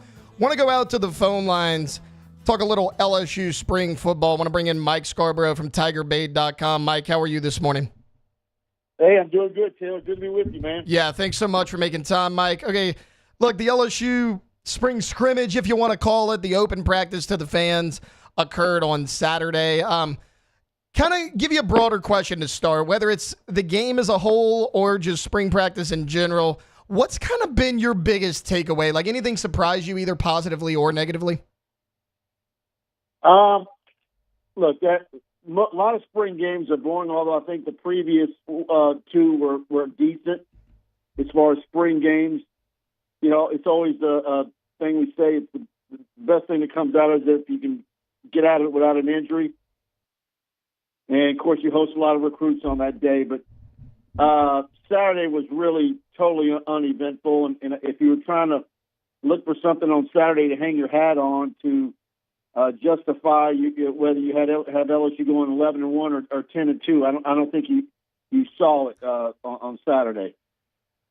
Any concern about the offensive line? I mean, I know like everyone talks about how talented this LSU offense can be, but like O-line, probably the biggest question mark right now, right? It absolutely is. I'd say O-line and safety, one for offense, one for defense. I mean, look, you can sit there and say, you know, at this point, the defense should be ahead of the offense.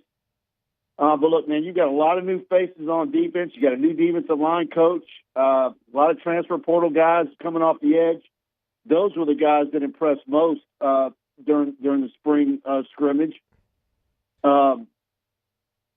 You know, look, we know you can look at the resumes of everybody they signed in the portal, top portal class in the country. I've been at it every practice. I think there's a lot to be excited about, but for the minutes that we've been out at practice, I don't know. There's a whole lot that where you see where coaches will say, so and so flashed today, or this and that. Sure like Pyburn. I sure like all the edge rushers. Wide receiver core is loaded. Despite Durham not being out there on Saturday, I think that group's going to be strong. But the offensive line is a big worry, and a lot of talent there, a lot of size. I mean, when you look at the O-line and the D-line and you look at them coming at you on the practice field, you're like, man, this is an impressive-looking group. But is this offensive line going to be able to produce a running game? And, you know, is Brad Davis going to get some scrutiny, or is he under the microscope this upcoming football season? I say he is. Mike, switching to the defensive side here real quick. You were talking about how impressed you were with all the edge rushers. What has been, in your opinion, the biggest improvement defensively you've seen during the spring? Like, is it edge rusher, or could it be maybe the DB group? I'm going to say the edge rushers. I keep saying in our practice reports, I know Mansour Delane is a very good cornerback. But has there been multiple days where we've been out there and there's been 50-50 balls and he's, won more often than not against a Chris Hilton? We just haven't seen those type of things. It's not to say it's not happening during the minutes that we're not out there. I still think safety is the concern, though. Toviano by our total had 7 tackles on Saturday. And the Spears, of course, had a couple. But yeah, I like that they've got safety in numbers at corner and safety, but I don't think we're going to know what they've got until we see them against Clemson. We get 2 more practices. We get a little bit more time out there tomorrow. We get Brian Kelly after that, and then again on Thursday, and then players, and that'll be the end of spring. As far as the secondary goes, Mike Scarboro from TigerBait.com joining us now. You know, you got a lot of bodies there at corner. Safety, not necessarily the case. Like, is that somewhere you could see Brian Kelly maybe dipping into that spring portal window? He could, if there's one that he thinks he could help him. I think if there's a defensive tackle there that they think could be of help, and the price tag's not high, that they'll go for somebody there. To be realistic, I was, talking to some guys about the LSU roster. What would be the over and under on how many LSU guys get in the portal? And I don't know what you think, but kind of think of 3 or 4. Is that probably the high end? I don't know. Mike, as far as, whether it's the portal or anything like that, like, what do you mentioned defensive tackle, like dipping into in the portal, but as far as on the field goes, obviously they lose Bo Davis. They bring in Kyle Williams. What have you seen from Kyle Williams out there at practice? Man, I like how engaged he is, and it looks like the players have responded to him. I'm hearing a lot of positive things. I mean, certainly a guy like Sadir Mitchell, who came in, was recruited by Bo Davis, transferred in LSU. Heard things that he wasn't exactly happy when he got the word that Davis was leaving.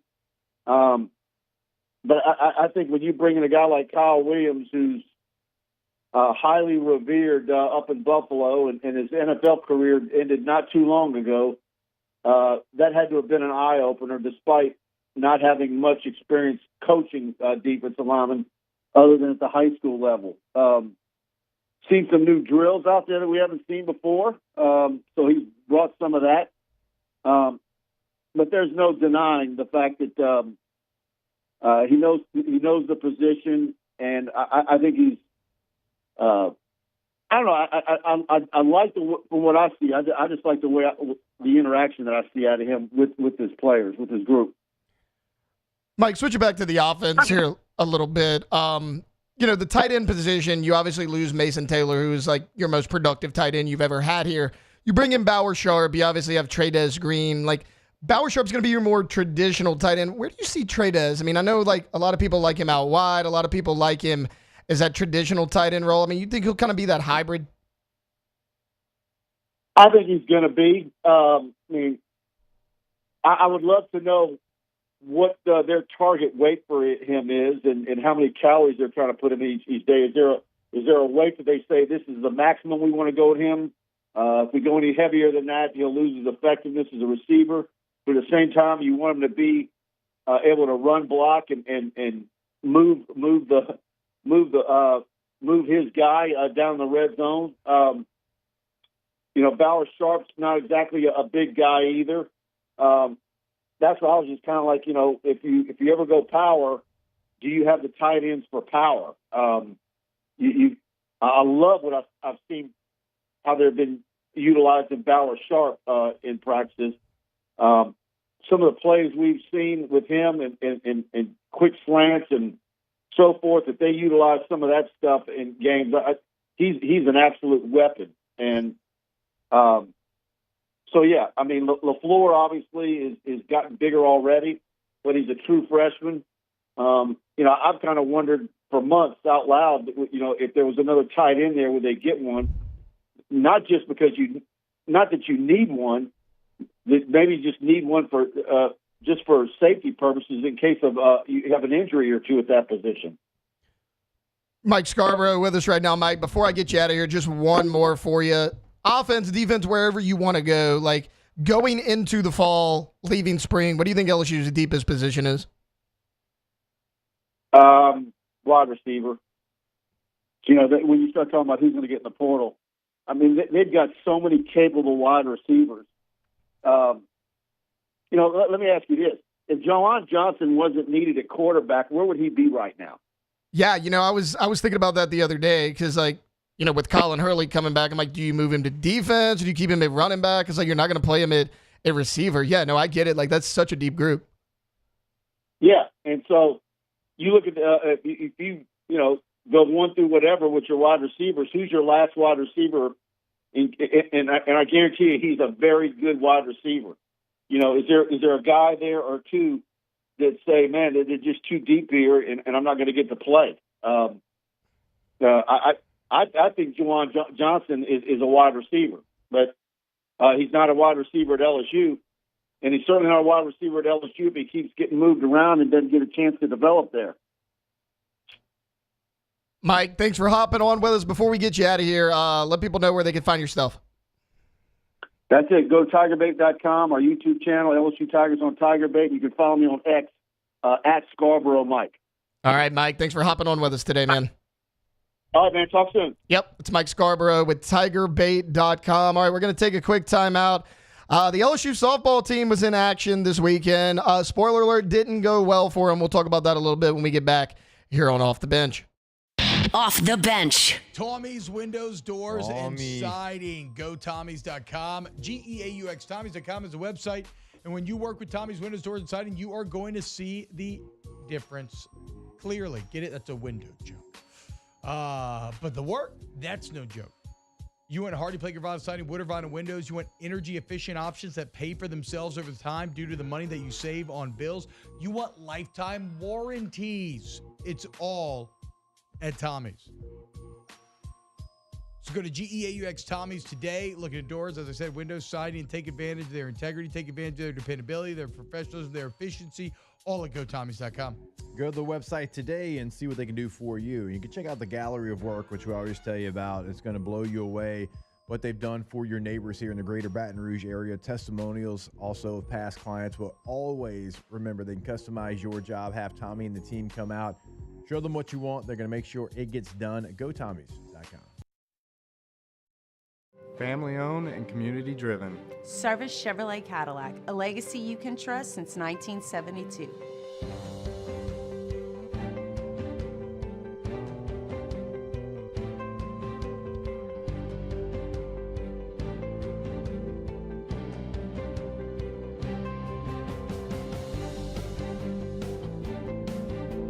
Service Chevrolet Cadillac, our family serving your family. For over 50 years. It's not just a game, it's a religion. You've got your team colors, team swag, and now your very own website, LouisianaSports.net. Everything LSU, Saints, and Pelicans. Sports on demand. In-depth coverage by sports writing pros with continuously updated news. And with the LouisianaSports.net newsletter, you get pinged directly with top trending stories. Best of all, now and always, no paywall. It's free. LouisianaSports.net, powered by 104.5 ESPN Baton Rouge. Your home for Louisiana sports. ED, low T, or simply seeking to optimize your health and performance? Goodwood Men's Sexual Wellness offers a range of discreet services to address your specific needs. We empower men to reclaim their health and confidence. Visit yourgoodwood.com. Gulf Coast Office Products is a nationally recognized Savin office equipment dealer based right here in Louisiana. Over 100 employees strong, Gulf Coast has the boots on the ground to support all vertical markets, from education, engineering, legal, and finance. With the latest in office technology, from desktop to production segment units, Gulf Coast and Savin have the perfect fit for you. Call 225-756-2644. That's 756-2644 for Gulf Coast Office Products. At Auctioner, we know healing is a team sport. That's why we've partnered with world-renowned orthopedic surgeon Dr. James Andrews to create the Auctioner Andrews Orthopedics and Sports Medicine Institute. Whether you're a professional athlete or a weekend warrior, our team of specialists are dedicated to getting you back in the game. So whatever your reasons are for reaching your personal best, we've only got one: you. Auctioner Andrews Institute. Long live you. There it is, the extra mile, on the border of expected and extraordinary, for those willing to go further, like vans customized for work or play, with safety and tech to keep you connected, supported by a 5-star sales, service, and finance team, and backed by the 1-star you know. So go the extra mile. It's never crowded, because so few have what it takes to go there. Mercedes-Benz Vans.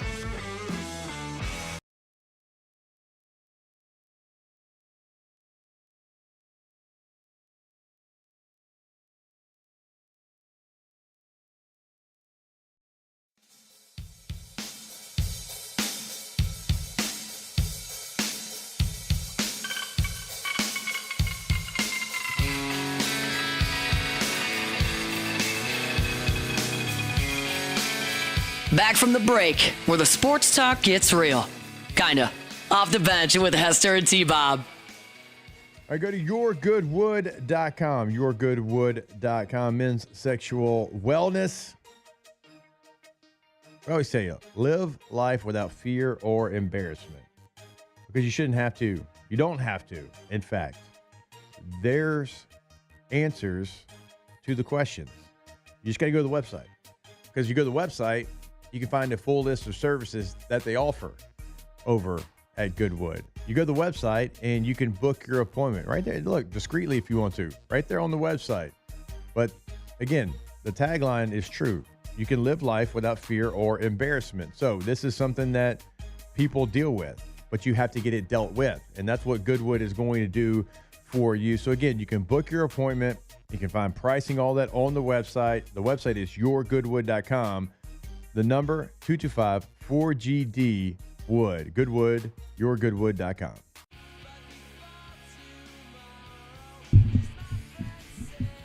Welcome back in. 8 o'clock hour here on a Monday off the bench. Taylor Sharp here with you, filling in for Jacob Hester and T-Bob Hebert. Alondra, tell me if you've heard this before.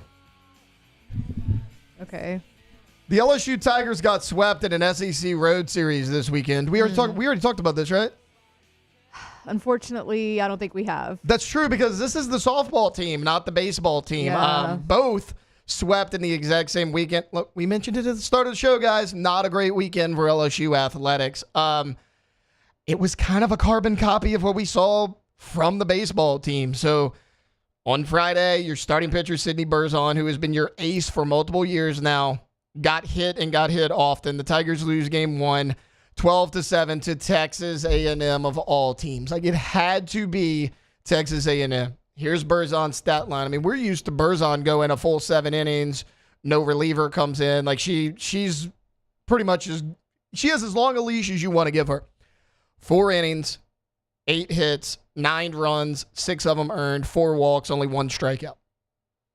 I don't think you'll ever see a Sidney Berzon stat sheet like that ever again, especially the 1 strikeout. I mean, this is a pitcher who has been a dominant SEC pitcher for multiple years now. So again, your starting pitcher wasn't great. What happened on Saturday? A&M wins a close one, 9-7. What happened? LSU had a late rally. They got down by 7 runs in this ballgame, and they had to try to come back at the very end. Couldn't do it. Fell a couple runs short. Not unlike LSU's 4-2 loss to Auburn on the baseball field. What happened in that game? Jaden Heavner, she was charged with the loss. Gives up 7 runs, 5 hits, 1 walk, just 1 strikeout. Went 2/3 of an innings and did not even make it out of the first inning. Now, for what it's worth, maybe one of the only bright spots for the softball team, Ashley Vallejo came in, pitched the final 5 1/3. She only allowed 2 runs on 3 hits, struck out 2. She actually came in for Berzon on Friday as well. So she was the first reliever out of the bullpen in both games. So LSU, they fall behind by 7 runs. They try to battle back. They fall just short. It's 9-7 on Saturday. Yesterday, you get through the first 3 innings. The game is tied 0-0. It's a low-scoring ball game. And what happens in the 4th inning, Texas A&M plates 4 runs. A lot of it thanks to a 3-run homer hit by Texas A&M. Starting pitcher in that game, Tatum Clopton, maybe the only starting pitcher this weekend that actually performed well for LSU. She goes 5 innings, gives up 4 hits, 4 earned runs. Again, one of them off that 3-run homer. Only walked 2, did strike out 2, but I thought she pitched fine. She's kind of been your midweek starter. It hasn't been that game 3. Game 3's kind of been some sort of combination of Emily Casanova and Ashley Vallejo. But look, a lot like the LSU baseball team, your starting pitching struggled. I mean, look, your 3 starting pitchers were Berzon, Heavner, and Tatum Clopton. They gave up a combined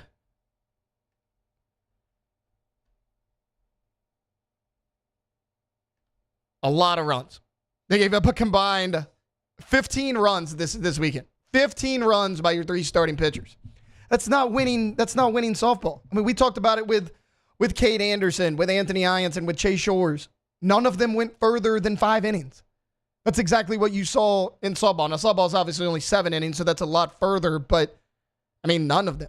And even Tatum Clopton wasn't that bad. She only gave up 4 runs, but 15 runs in 3 games. I mean, that's not going to get it done from your starting pitchers. What happened? The bats were cold at the beginning of the game. They tried to come back. The comeback fell just a little short. You picked a bad weekend for it to happen because you were rolling. You were number 5 in the country. This is your first sweep from A&M since joining the conference. A&M has never swept you. And you do it on the same weekend as LSU gets swept. Look, both were top 5 in the country. Both are going to fall from there. Alondra, you said D1 baseball has LSU baseball where now? It was Baseball America. Baseball America. I haven't seen D1s yet. They were 8th.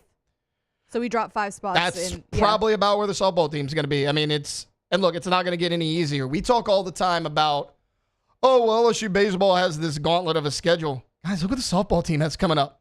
You got Texas at Texas this coming weekend. It's a Thursday, Friday, Saturday.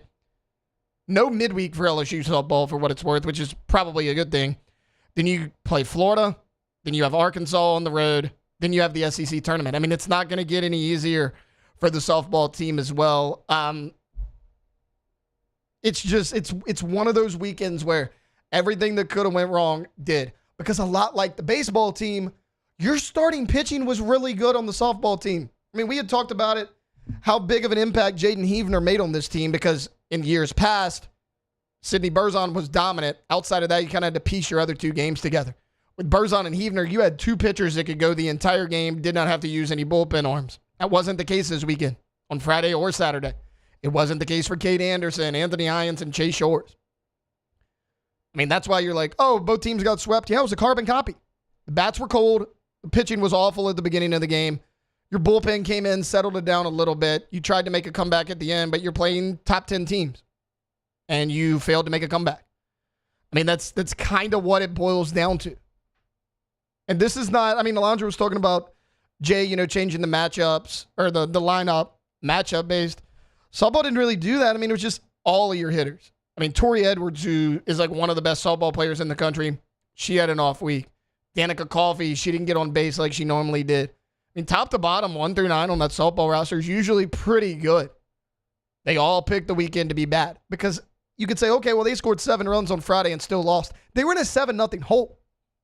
They had to battle back. They were bad at the beginning of that game. I mean, when I say it's a carbon copy of baseball, it is a carbon copy of baseball because that's exactly what happened to the Tigers this weekend. Both teams need to bounce back. We mentioned LSU will play McNeese at home in baseball. The softball team, for what it's worth, no midweek game. I wish that was the case for LSU because the Tigers looked really bad. They looked tired. I wish they didn't have a midweek game, but softball, no midweek game. They got a chance to kind of maybe regroup, fine-tune some things, maybe change up some stuff before they take on the Texas Longhorns this coming weekend. All right, we're going to take a quick timeout. When we get back, the Masters was this weekend. A lot of people's favorite golfer took home that green jacket for the first time in his career. We'll get into that on the other side here on Off the Bench. Off the Bench. Go to Boudreaux's Electrical. Boudreaux'sElectrical.com. You want a Generac home generator? Why don't you go to the place that's been family owned and operated since 1982? More power, more protection, better service. Every customer treated like a VIP. Keep the lights on during this storm season. Great financing options available to make it very affordable until you have that peace of mind. Is it worth $159 a month? Because that's what we talk about, man. Go to Boudreaux'sElectrical.com, Boudreaux'sElectrical.com. Yeah, when you go to the website, you can get a free quote right there, top right corner of the website. Also, you can pick up the phone, give them a call. Let them know what you're looking for. They're going to come out to your home and make sure that they get it done on the North Shore. That number is 985-397-1562. In the greater Baton Rouge area, 225-300-9389. Always online at Boudreaux'sElectrical.com. More power, more protection. Gulf Coast Office Products is a nationally recognized Savin office equipment dealer based right here in Louisiana. Over 100 employees strong, Gulf Coast has the boots on the ground to support all vertical markets from education, engineering, legal, and finance. With the latest in office technology from desktop to production segment units, Gulf Coast and Savin have the perfect fit for you. Call 225-756-2644. That's 756-2644 for Gulf Coast Office Products. At Bayou Automotive, we believe in a sales process that puts you first. We want you to experience an easy purchase with clear pricing and great service. Let Bayou Ford and Bayou Chrysler Dodge Jeep Ram be your trusted partners in finding your perfect vehicle. The crew at Bayou Automotive is going to do right by you. Looking for the ultimate game day experience? Come to the Queen Casino in Baton Rouge. Wall-to-wall TVs mean you'll see every touchdown in HD. Place your bets and feel the thrill of every play with our DraftKings Sportsbook. The Queen Casino, where every moment is a win.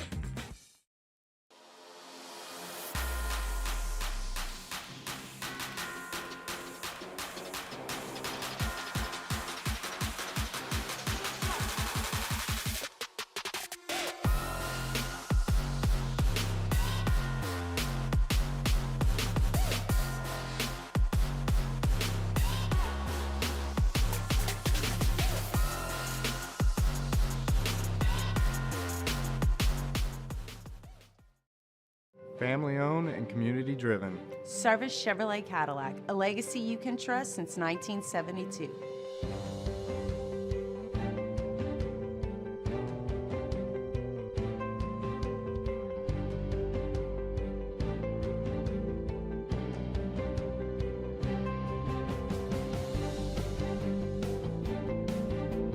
Service Chevrolet Cadillac. Our family serving your family. For over 50 years. Man, age is just a number. Don't let it dictate how you feel. Goodwood Men's Sexual Wellness has anti-aging services that can help you look and feel your best. Visit yourgoodwood.com and discover a renewed sense of vitality. Crime has serious consequences, but anyone can make a mistake. If you find yourself in trouble with the law, know that you have rights, and it's okay to demand them. The law offices of O.C. Brown are here to protect you and your rights. Felony or misdemeanor, DUI or drug charge. No matter what crime you're accused of, you still have rights. Let the law offices of O.C. Brown uphold them. Call 225-343-1111. Your law firm for a lifetime. These are the luckiest ice cubes in the world. They could have been a thankless bed for an all-you-can-eat salad bar.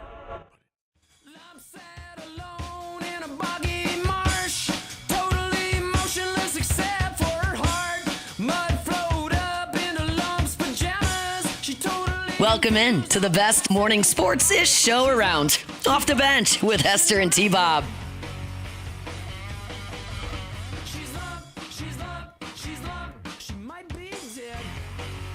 Welcome back in. Monday edition of Off the Bench. Taylor Sharp here with you, filling in for Jacob Hester and T-Bob Hebert. Alondra was out at the Strawberry Festival this weekend. Alondra, what was the best thing you ate?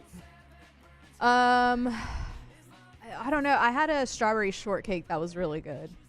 Was it from a sorority booth? Yeah, it was.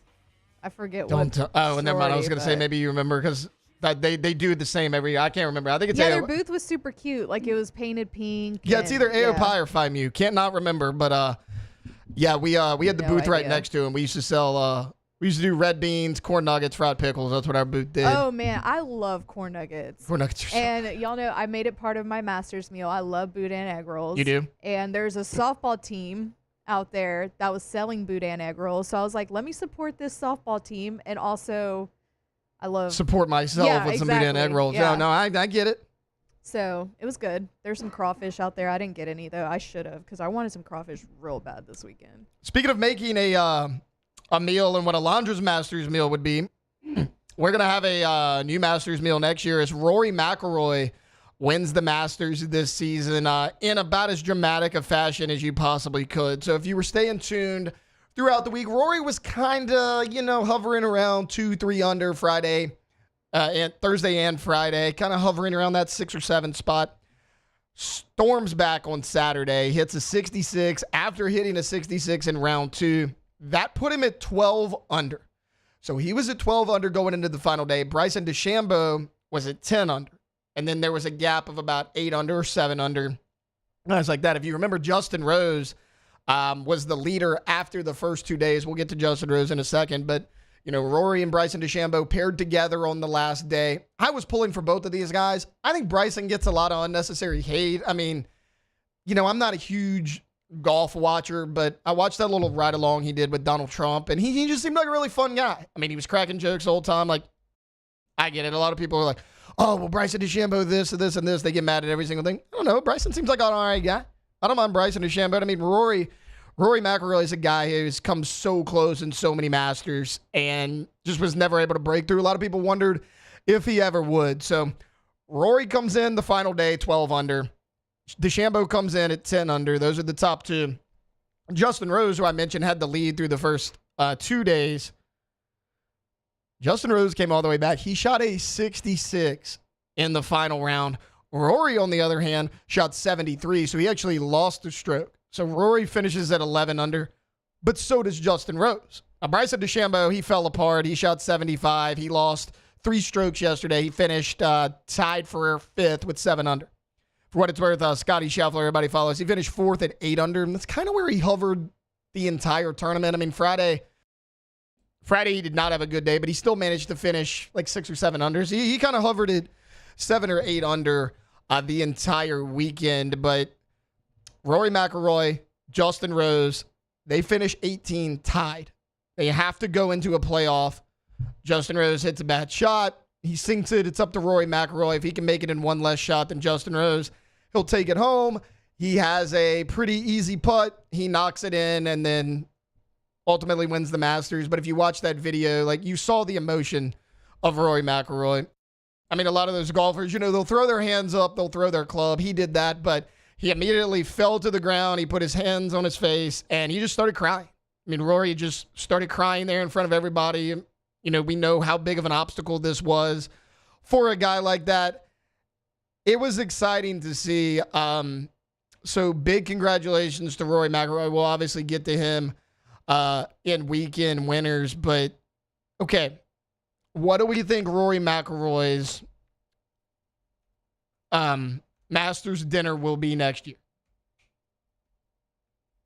I got to do some Google. I know nothing about Rory McIlroy. So Rory is Northern Irish. I do know he had a terrible outfit on when he threw out the first pitch with the Giants. Did you see? He's from where? Northern Ireland. So he's Irish. Yeah. I always thought he was American. No, he is Irish. Probably some Irish food. I don't know, some peas.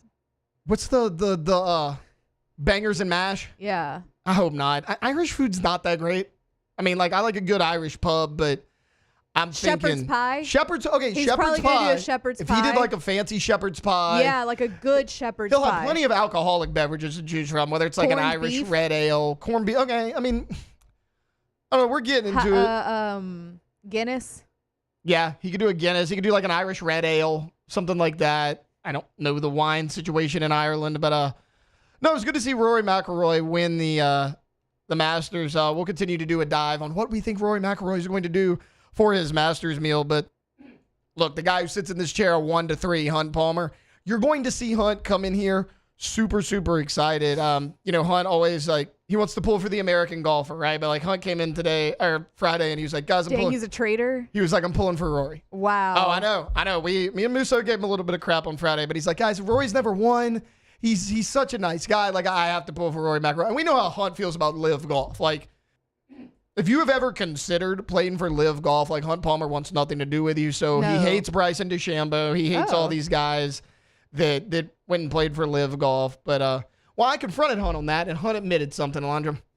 He admitted that if he was offered $400 million to play on the live golf tour, he would also go. God, he's such a... Because I told him, I was like, Hunt, you wouldn't take that kind of money? I was like, I would. I don't care if they make me sign it in my own blood. Wow. I'm signing a $400 million contract. Because it's very easy for everybody to sit up here and be like, I would never. My morals, I'm loyal to the PGA, and I don't like Saudi Arabia and all this. Change his tune. Yeah. You had had $400 million staring you in the face. Yeah. Like, the difference between, like, us who's admitting it and somebody else who's saying they wouldn't is that we're not lying. Everybody's taking that money. But, like, Hunt's whole point was, well, they make the game of golf worse, Taylor. He's like, take half of the best players in the NFL and half the best players in the NBA. Like, take them out of the league. The league's worse because they're all going to live. And so my thought process was kind of like, okay, Hunt, but, like, couldn't you just watch live golf instead?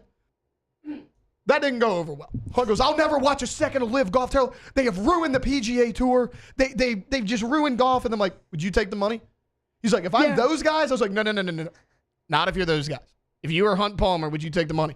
He's like, yeah, probably. I'm like, Hunt, like, we can't be like that, bud. No. But stick to your guns.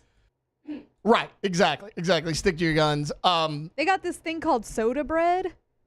In Ireland? In Ireland, a quick bread made with baking soda, flour, and buttermilk.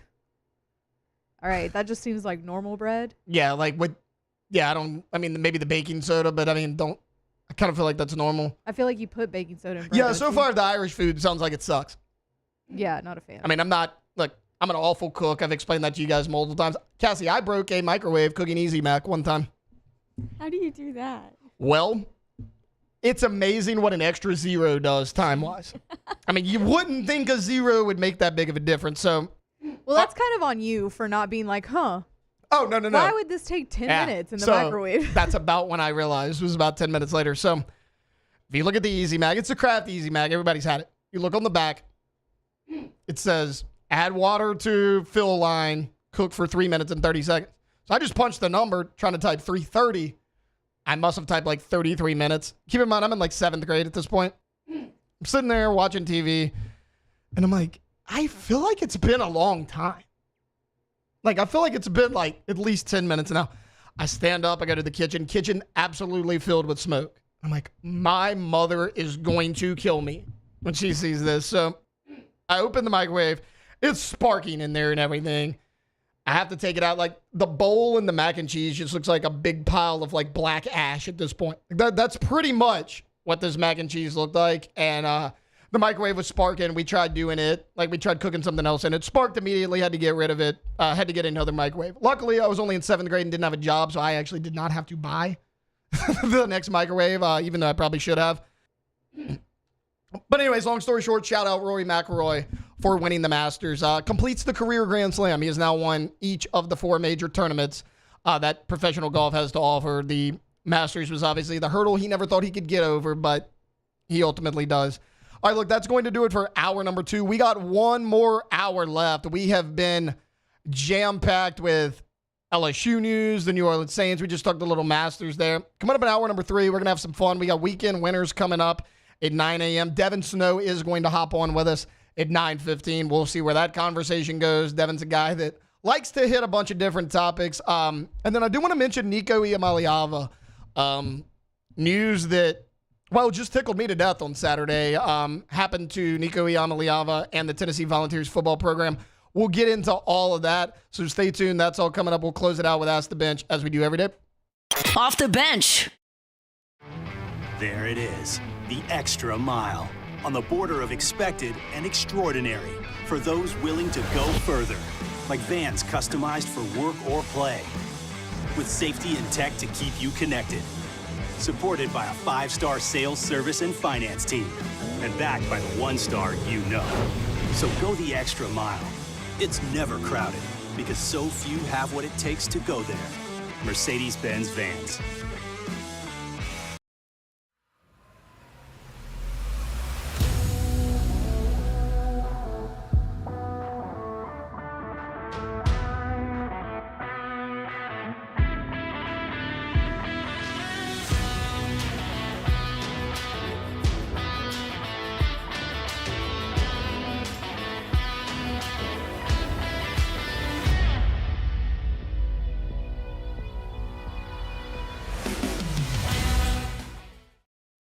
ED, low T, or simply seeking to optimize your health and performance?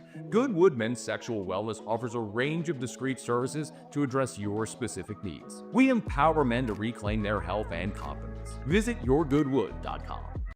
Gulf Coast Office Products is a nationally recognized Savin office equipment dealer based right here in Louisiana. Over 100 employees strong, Gulf Coast has the boots on the ground to support all vertical markets, from education, engineering, legal, and finance. With the latest in office technology, from desktop to production segment units, Gulf Coast and Savin have the perfect fit for you. Call 225-756-2644. That's 756-2644 for Gulf Coast Office Products. Family owned and community driven. Service Chevrolet Cadillac, a legacy you can trust since 1972.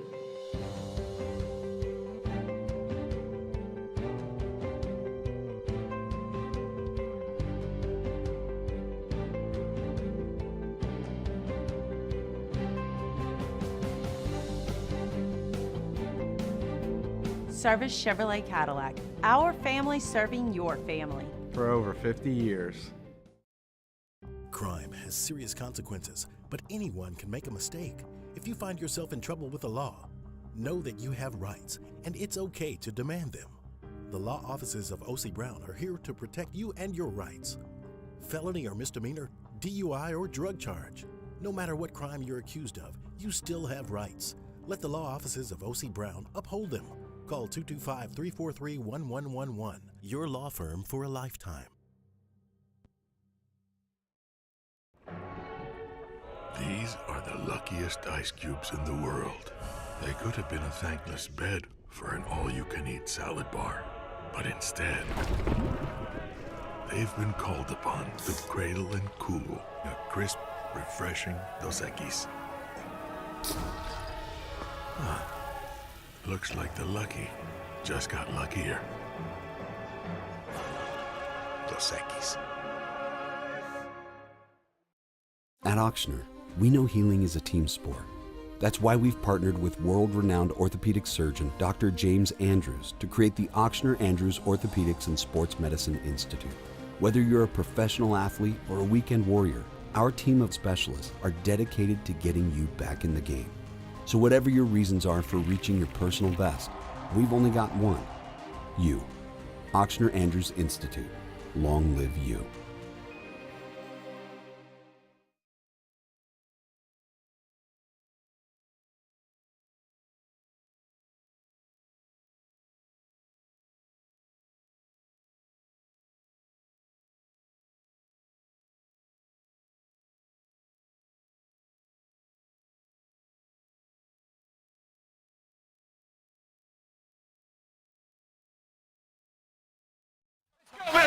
All-Star Toyota presents Off the Bench with Jacob Hester and T-Bob Hebert. Yeah.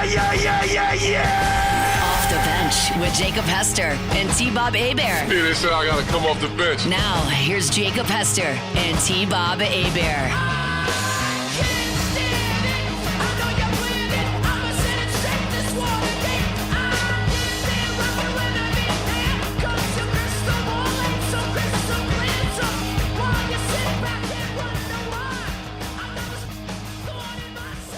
Welcome in, hour number 3, Monday edition of Off the Bench. Taylor Sharp here with you, sitting in for Jacob Hester and T-Bob Hebert. We got Alondra Villarreal. We got Cassie Spazzali on audio and video. Look, we have covered a lot in the last 2 hours. LSU softball and baseball both swept. We recapped LSU's spring scrimmages they had on Saturday.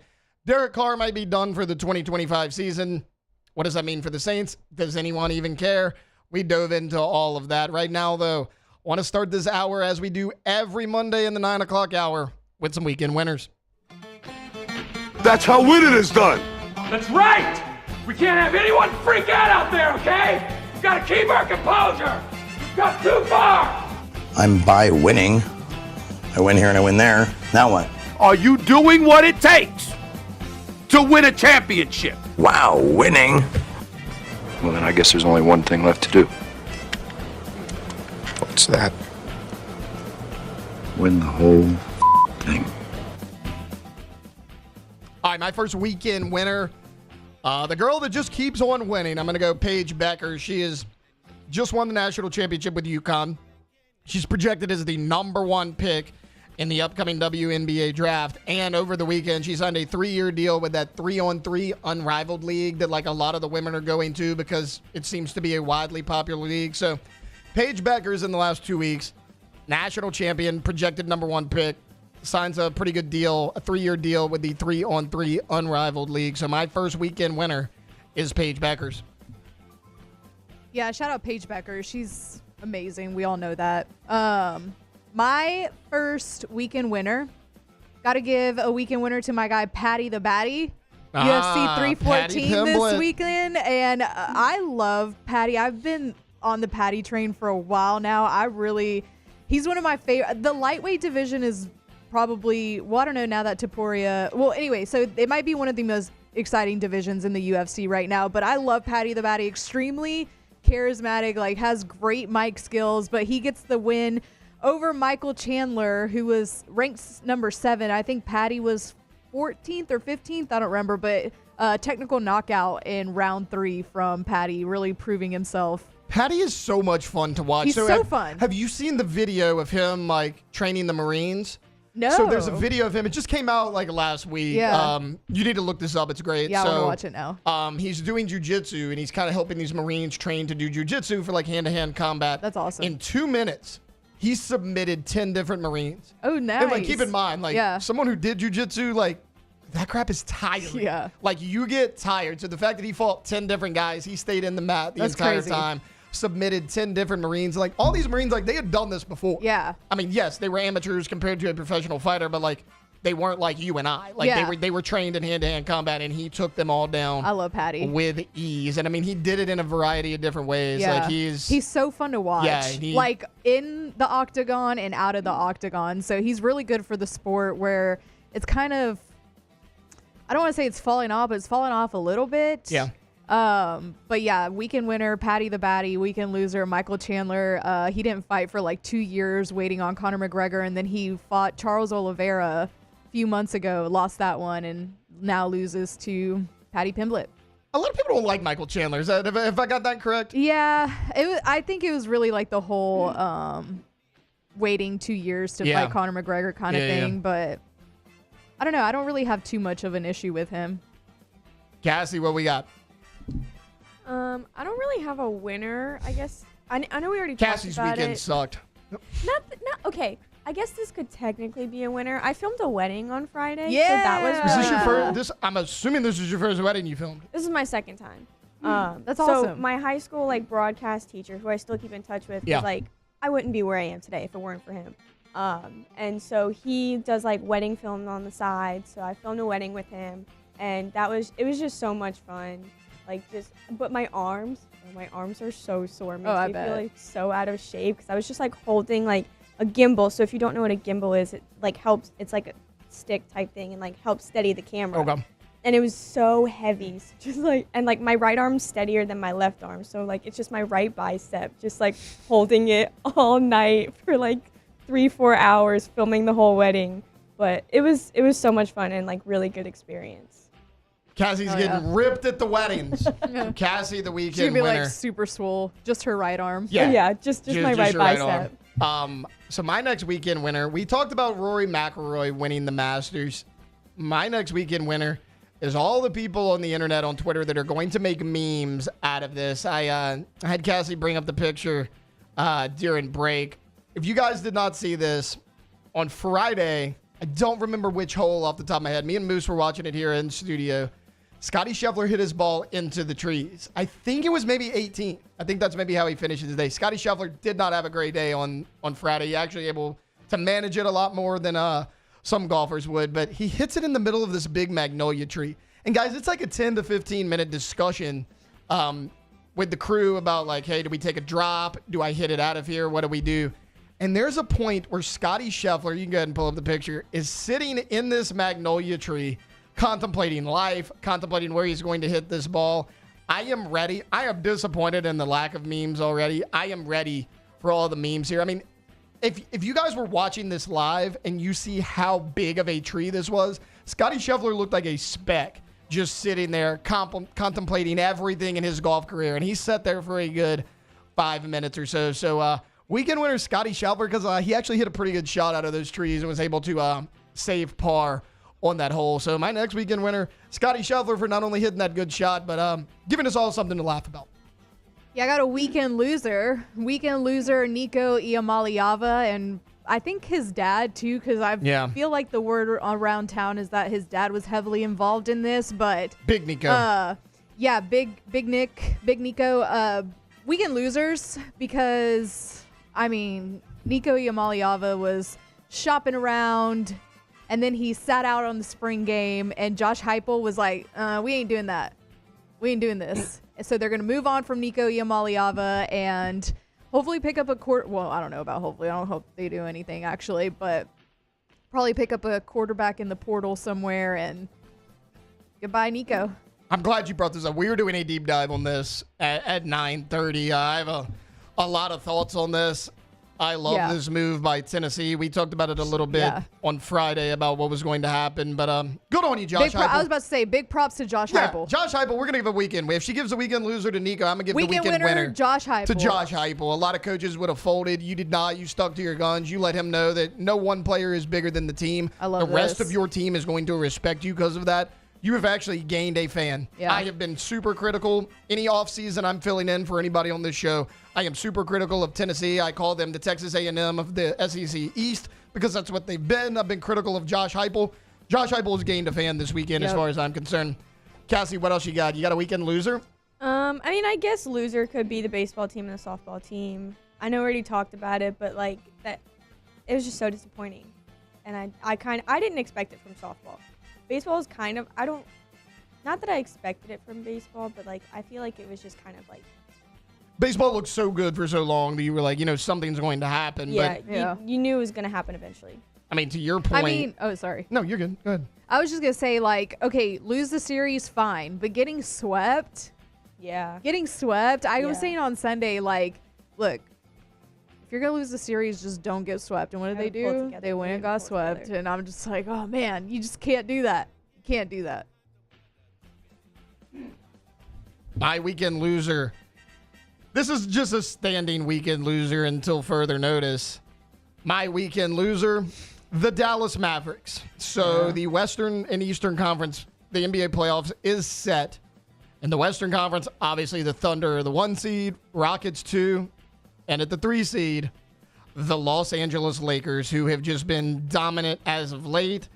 They're 31-10 at home. I mean, they have been excellent in their last 10 games. They're 6-4. They were even better than that their previous 10 games. They have looked like one of the best teams in the NBA since the Luka Doncic trade. And obviously Dallas was fighting for, a lock-up playoff spot, while Dallas Mavericks, the 10 seed now in the Western Conference, they're not going to go very far at all. They finished their season with a losing record after making it to the NBA Finals last year. 39-43, and Nico Harrison, we want to make fun of Nico's today on this Monday. Nico Iamaleava, well, Nico Harrison might be the biggest moron of all the Nicos out there. So standing weekend loser to the Dallas Mavericks, because first off, you're making me pull for the Los Angeles Lakers because I love Luka Doncic and I hate the Los Angeles Lakers. So not only do you have all of my emotions in a tizzy, everybody else kind of wants to see the Lakers succeed at this point as well, and I never thought I would see that. Like, I guarantee you, that game you played last weekend in Dallas when Luka Doncic returned home, I promise you nobody outside the city of Dallas wanted the Dallas Mavericks to win that game. And that's saying a lot because the Los Angeles Lakers are probably the most hated franchise in all of the NBA. So not only did you screw your entire franchise, Nico, you made the Los Angeles Lakers likable. I don't enjoy that. I don't know how to feel about it. So standing weekend loser, Dallas Mavericks and Nico Harrison. Anybody else got any more? I don't think so, no. I said the Dodgers during the break, but... Oh, yeah. Okay, so the Dodgers, everyone said they were going to go undefeated, right, Alondra? So, okay, this is what I was thinking about yesterday, right? Like, everybody was complaining about, no salary cap and no salary floor, whatever. Why watch baseball if the Dodgers are just going to keep winning? Well, they're not. And I know they started off real hot, and baseball's a long season, so they can get hot again at any time. But they've been...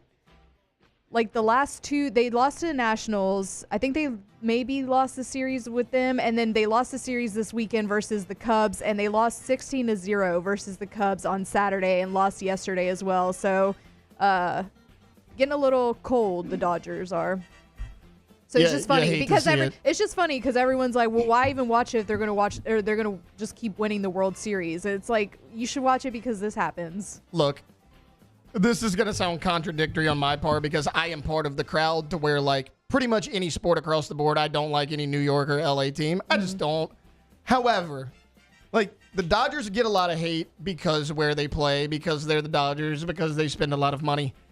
And this whole torpedo bat thing that is caught the major leagues by storm, I promise you, if the New York Yankees were not using it, no one would care about the torpedo bats. No one would care at all. They have 2 or 3 players on the Tampa Bay Rays that used this bat before anyone on the Yankees. All you heard about, typical New York Yankees, they sign all the best players. Uses it. Yeah, and he's used it longer than anybody on the Yankees. But when the New York Yankees get it, it's a big deal. Everyone wants to criticize. I'm like, I'm not a Yankees fan, but if I was, I would feel some type of way about that because it's like, look, you haven't won that recent. Like, and everybody still treats it like you win every single year. You always get the benefit of the doubt, but in reality, that's not just the case. So, I mean, I'm not a Yankees fan, but I get it if you're a Yankees fan and you're kind of feeling some type of way about that.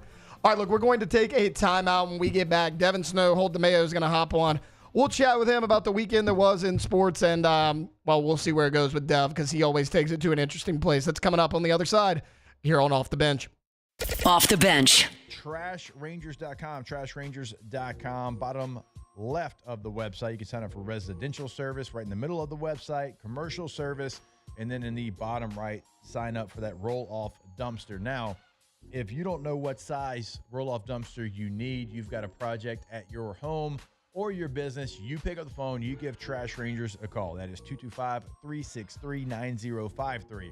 Hey, here's what I got going on. What do you think I need? And they're going to make sure you have the right size dumpster for your job. And Look, I am jealous if you get to work with Trash Rangers because so many different things that they do for you, the customer. That's what they're all about. And that's why they're in the community so many different times. And you'll see them, support youth baseball teams, basketball, like whatever it is. They're all about you. Reliable and hassle-free trash removal services here in South Louisiana. Again, go to the website today to sign up, trashrangers.com.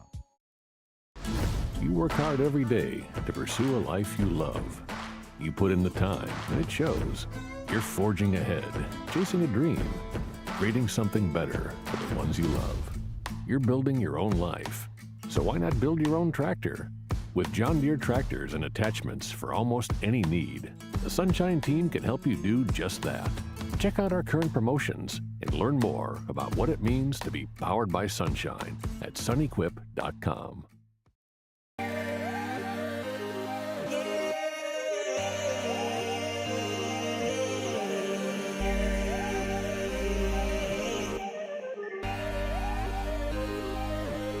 You gotta believe in a dream.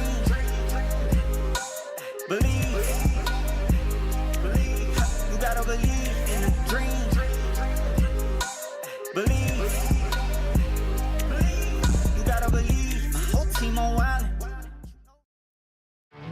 There it is, the extra mile, on the border of expected and extraordinary, for those willing to go further, like vans customized for work or play, with safety and tech to keep you connected, supported by a 5-star sales, service, and finance team, and backed by the 1-star you know. So go the extra mile. It's never crowded, because so few have what it takes to go there. Mercedes-Benz Vans. Man, age is just a number. Don't let it dictate how you feel. Goodwood Men's Sexual Wellness has anti-aging services that can help you look and feel your best. Visit yourgoodwood.com and discover a renewed sense of vitality.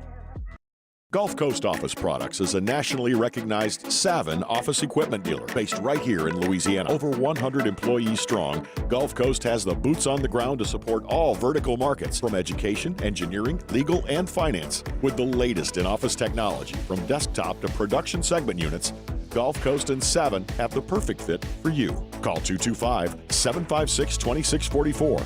That's 756-2644 for Gulf Coast Office Products. Family owned and community driven. Service Chevrolet Cadillac, a legacy you can trust since 1972.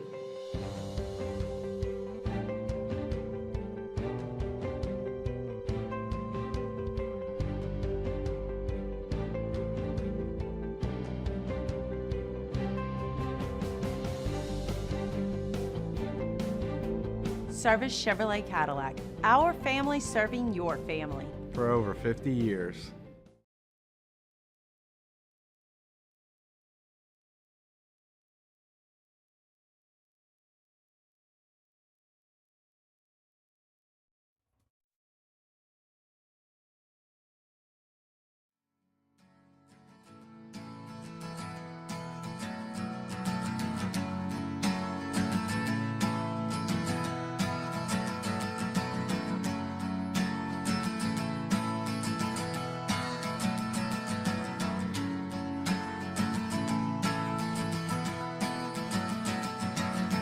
Today is gonna be the day that they're gonna throw it back to you. Back at it, where sports talk meets pure chaos. Off the bench with Hester and T-Bob.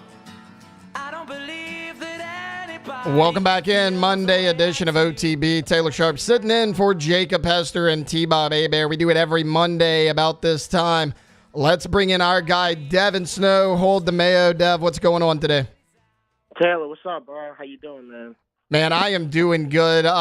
Not a great sports weekend for anyone here in Louisiana. It started Friday, and, I mean, depending on how you feel about Derek Carr, kind of depended on your mood. What are your thoughts on that situation, man? You know, possibly out for the year with a shoulder injury. I mean, what do you think about that? At this point, just not surprised by anything, right? So this is a very Derek Carr move to me. I'm just not surprised. And it's almost like the last straw, you know? There's something beyond just he's hurt in April and can't play all season. Something's going on. and we just not getting the correct communication on it. I compare how Derek Carr handles all this to like Osama bin Laden, dude. I gotta be honest, like, it's like he's got a courier, and he just passes messages, and we just got to deal with it.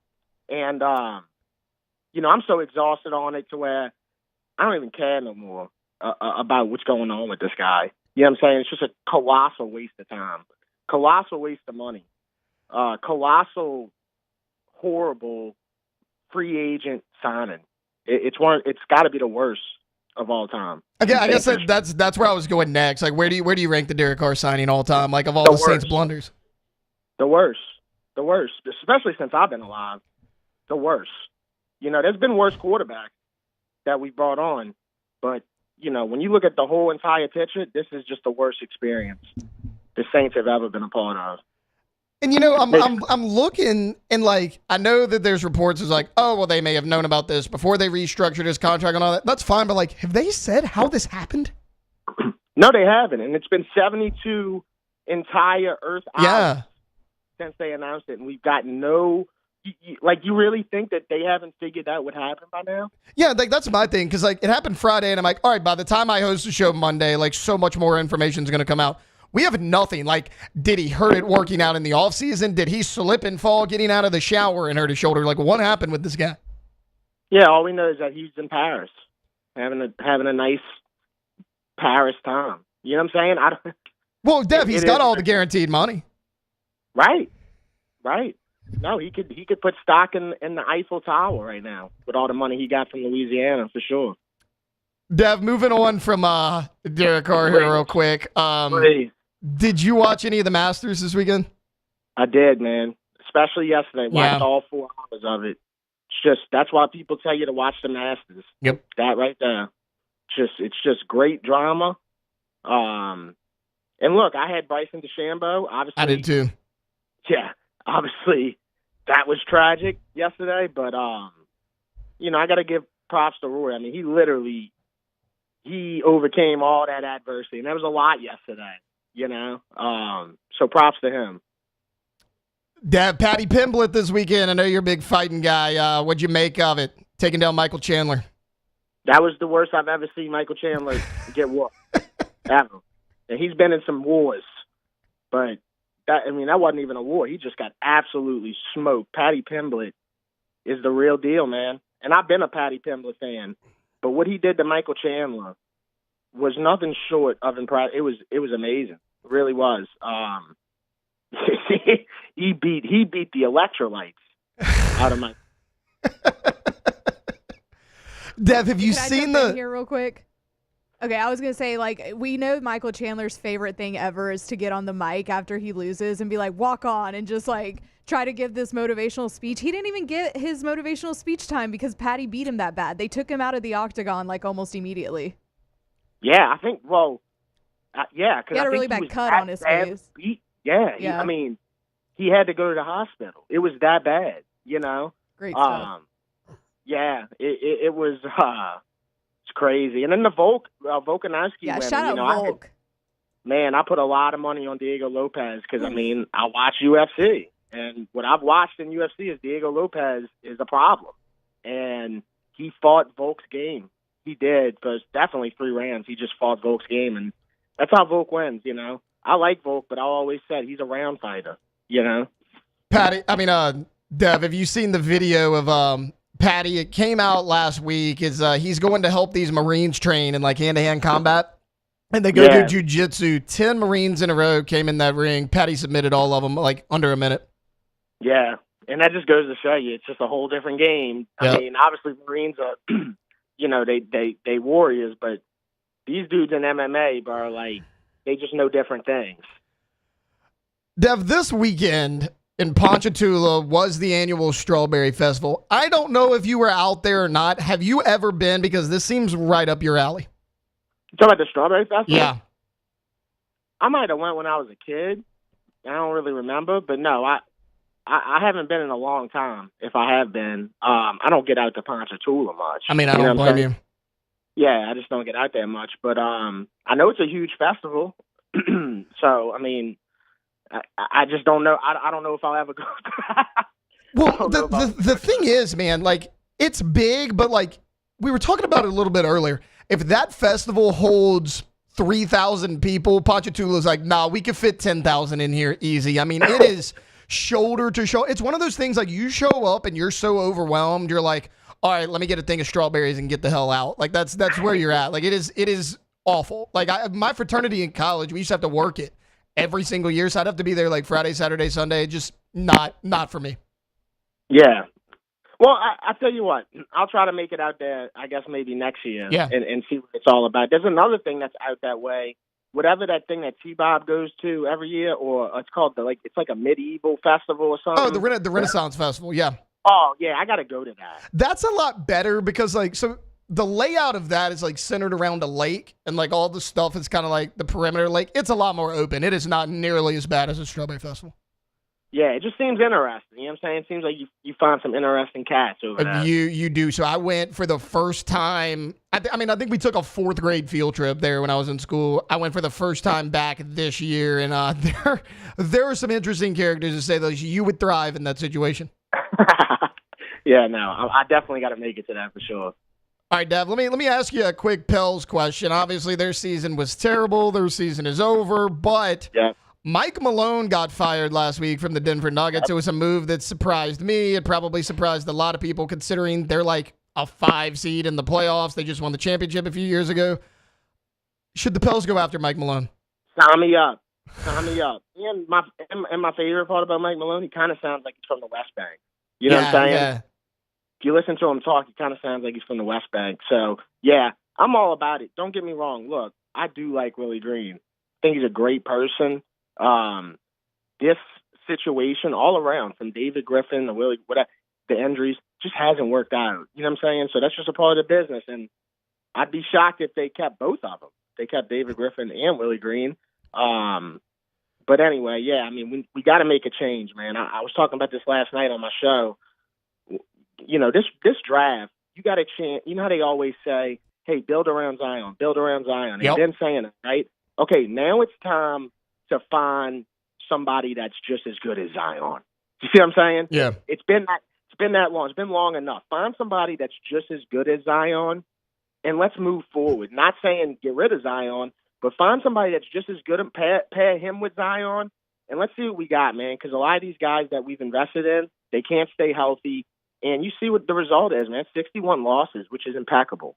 Well, and to your point, like, look, you can like Willie Green, that's fine. And, you know, I like Willie Green. He seems like a good guy. But the fact that all these other teams make moves, like, quickly after success because they're tired of it, like the Denver Nuggets won 2 years ago. I was talking about it with somebody here at work the other day. Like, if you remember in 2018, like, Dwayne Casey won Coach of the Year in the NBA, didn't get the playoff results. The Raptors fired him.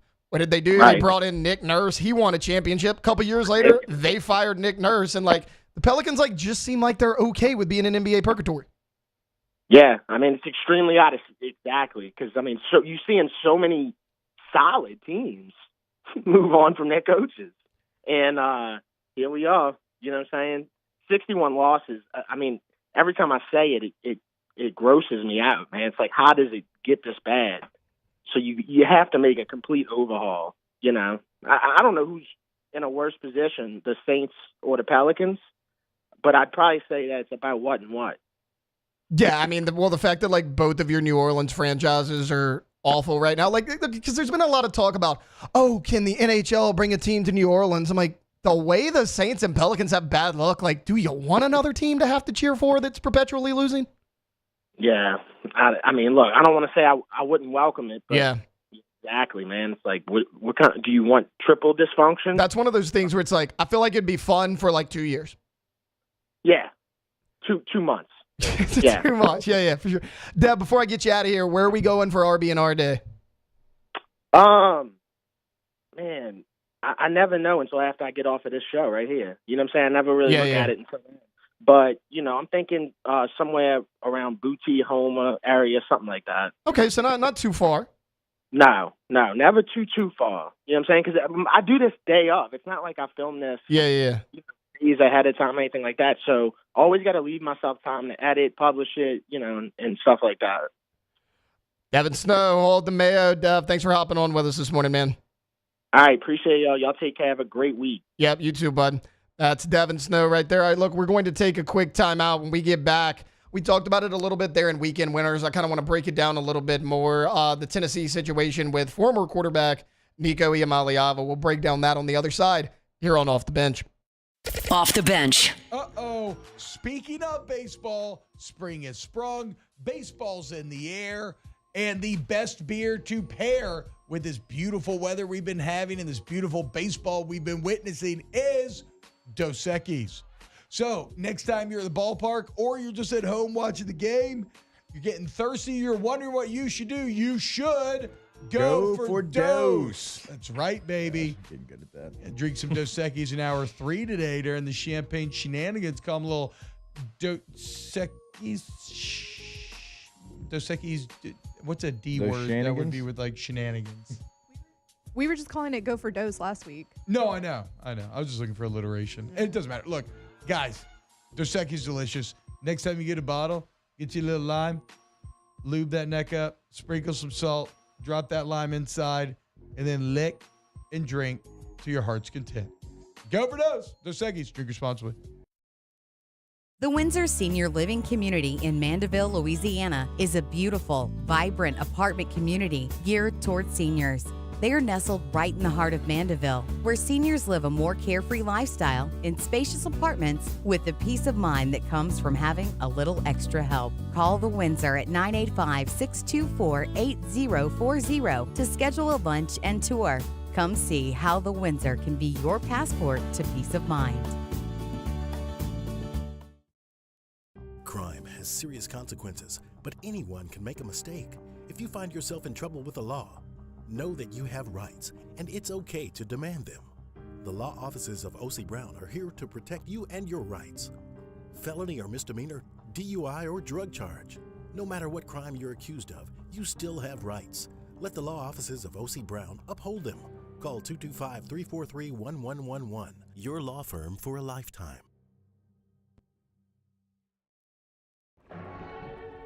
These are the luckiest ice cubes in the world.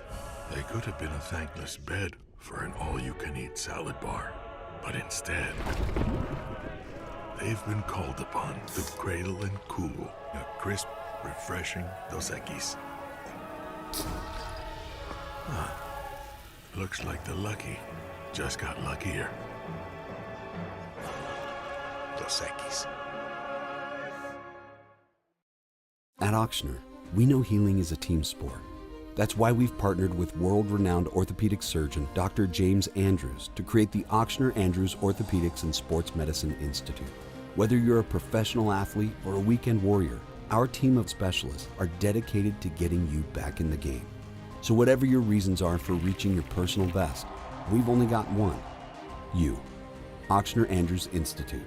Long live you. There it is, the extra mile, on the border of expected and extraordinary for those willing to go further, like vans customized for work or play, with safety and tech to keep you connected, supported by a 5-star sales, service, and finance team, and backed by the 1-star you know. So go the extra mile. It's never crowded, because so few have what it takes to go there. Mercedes-Benz Vans. Gulf Coast Office Products is a nationally recognized Savin office equipment dealer based right here in Louisiana. Over 100 employees strong, Gulf Coast has the boots on the ground to support all vertical markets from education, engineering, legal, and finance. With the latest in office technology from desktop to production segment units, Gulf Coast and Savin have the perfect fit for you. Call 225-756-2644. That's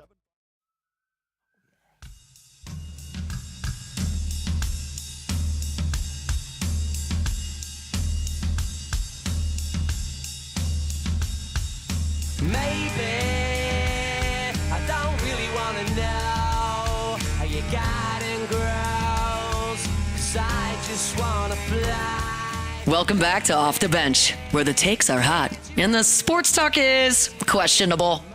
If your car dies on the interstate when you're having a panic attack, you think you're dying and you're on the way to the hospital, chances are you need a new car. So you should go to All-Star Toyota of Baton Rouge.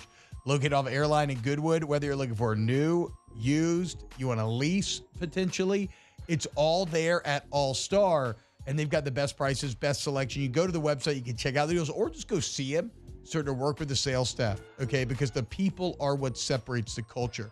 Over there's the absolute best.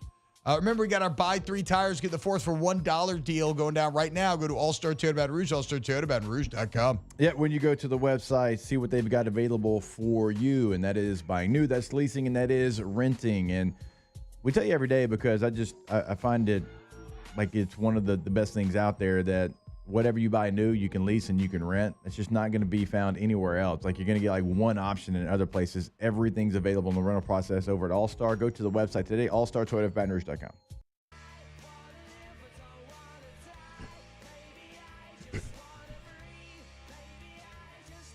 Welcome back in, Monday edition of Off the Bench. Just a few more segments to go here on this Monday morning. And I got to tell you guys, there are very few things I love more than a random T-Bob Hebert live read when he is out. And you know, a lot of people like, okay, since I'm normally on video, I'm here now, like whether it's Cassie, like Jordan's asked a few times, like, why don't y'all just pull one that's not random? You don't understand. They're all random. That is the most normal. Me and Alondra were talking during break, like when they get back, like we might just get Jake after the show to just record basic generic ones by himself. And those are the live reads we're going to play. Like, okay, last segment we had Devin Snow on. Okay, we didn't talk any baseball. LSU's baseball and softball got swept. And T-Bob goes, speaking of baseball, the incredible play we've seen on the field, grab a Dos Equis. Like, there was an incredible play on the field. We weren't talking baseball. It's just, those are all of T-Bob's live reads. He doesn't know any other way.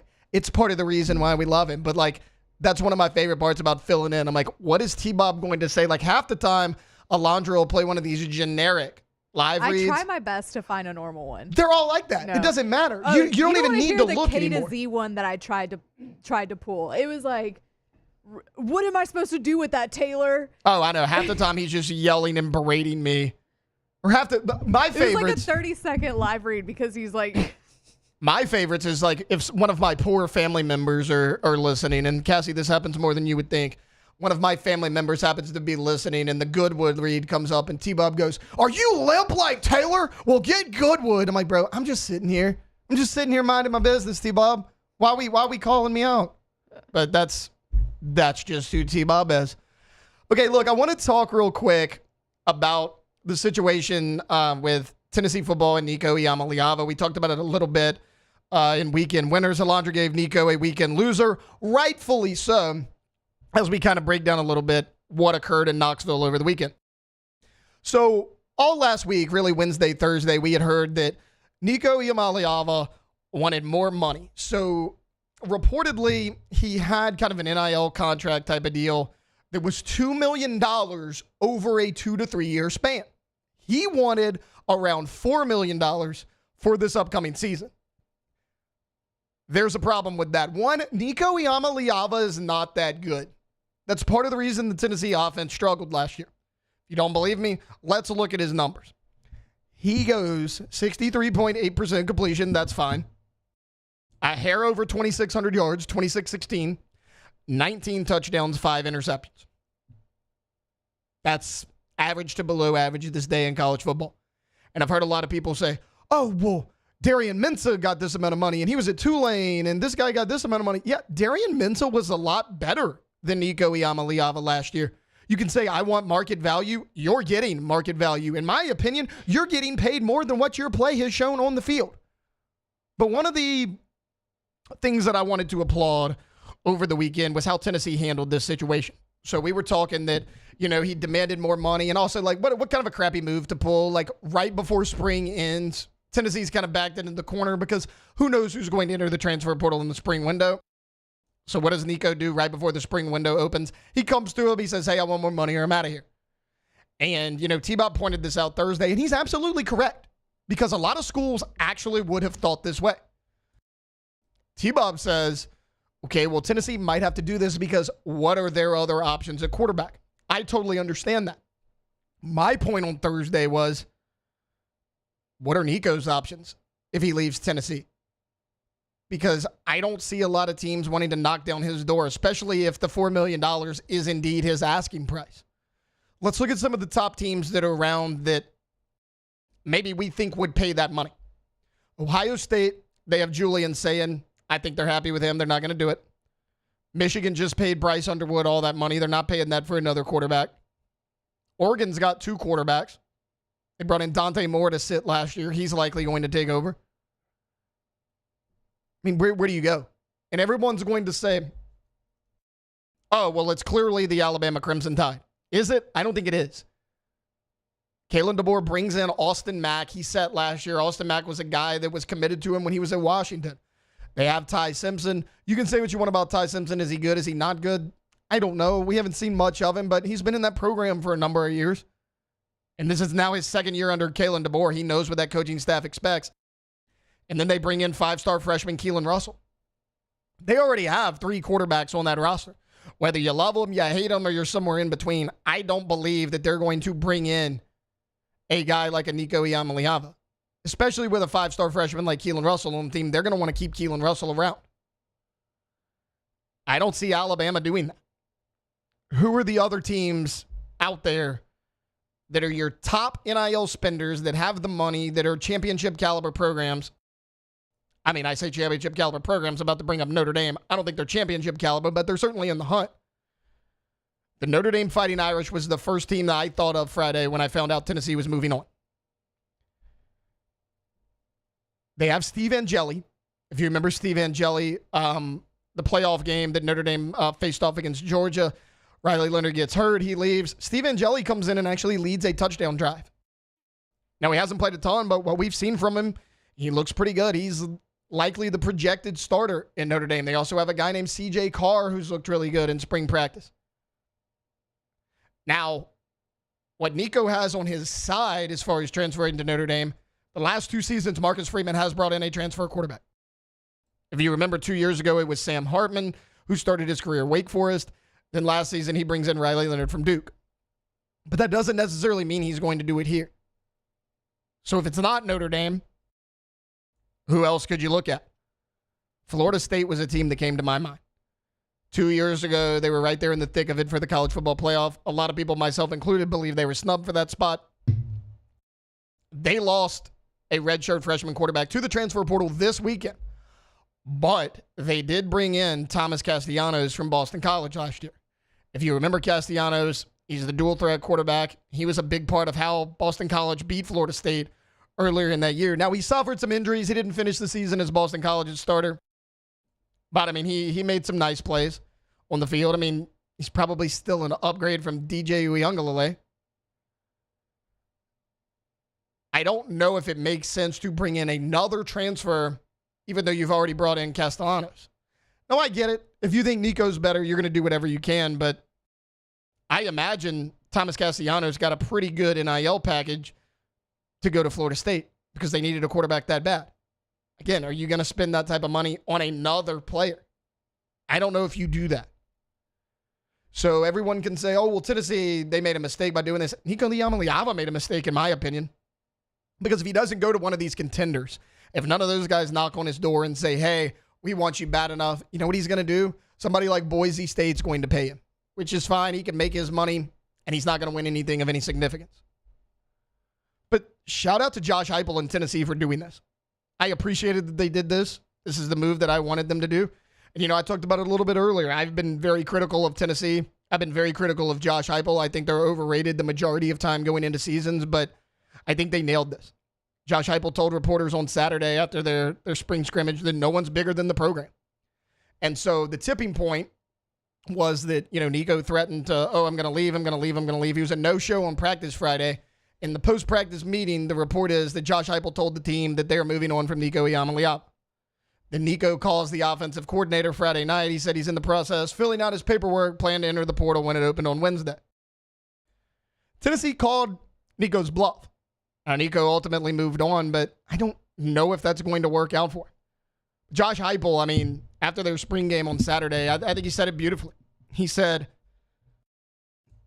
This program's been around for a long time. There are a lot of great coaches, a lot of great players who came in and laid the cornerstone pieces, the legacy, and the tradition that is Tennessee football.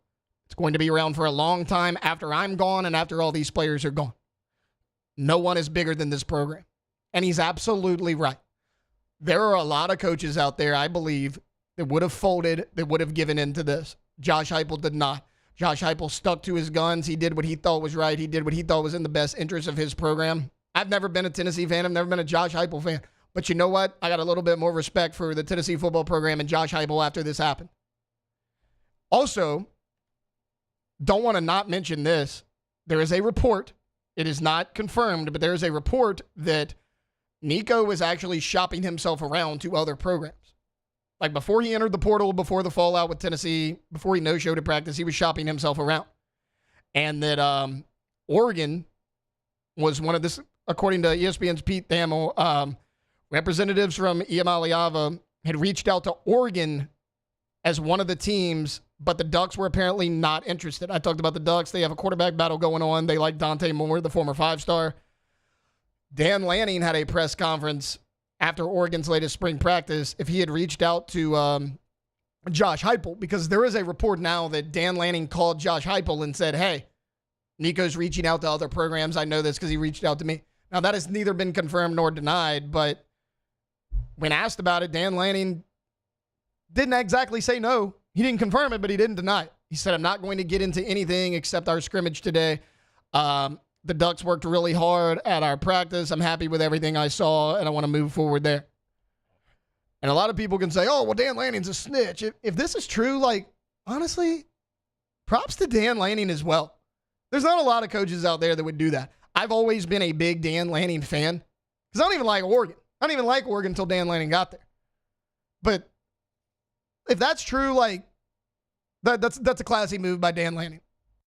In a day and age in college football where every player goes to the school that's going to pay you the most money, there's tampering, there's calling guys before they're even in the transfer portal. If this is true, and this actually occurred with Dan Lanning, like, shout out to you as well. Because you're giving Josh Heupel a heads up on, hey, your starting quarterback, like, might not be as committed to you as you think. And you know what? At some point, that's going to come back around on you. If that happens in your program, I bet Josh Heupel's going to call you up and let you know. It's always good to have friends in this business. And look, Josh Heupel, shout out for what he did. If the reports, again, these are just rumors at this point, nothing is confirmed, but if the reports about Lanning calling Josh Heupel are true, like, good on you, Dan Lanning. I hope they are true, because that's a good move in my opinion. All right, look, we're going to take a timeout. That's enough on the Nico situation. I'm sure you'll hear about it on every show on this station all day long. All right, look, we're going to close the show out like we do every day with a little bit of Ask the Bench. That's coming up on the other side here on OTB. Off the bench.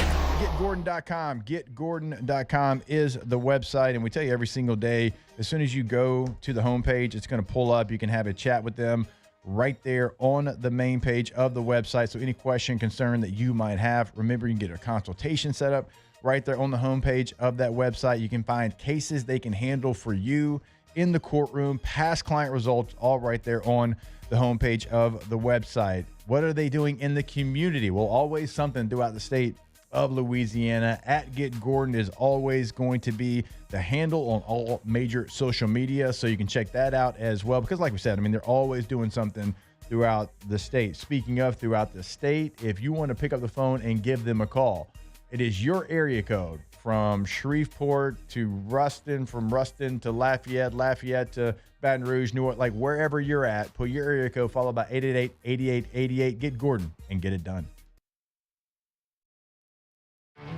There it is, the extra mile, on the border of expected and extraordinary, for those willing to go further, like vans customized for work or play, with safety and tech to keep you connected, supported by a 5-star sales, service, and finance team, and backed by the 1-star you know.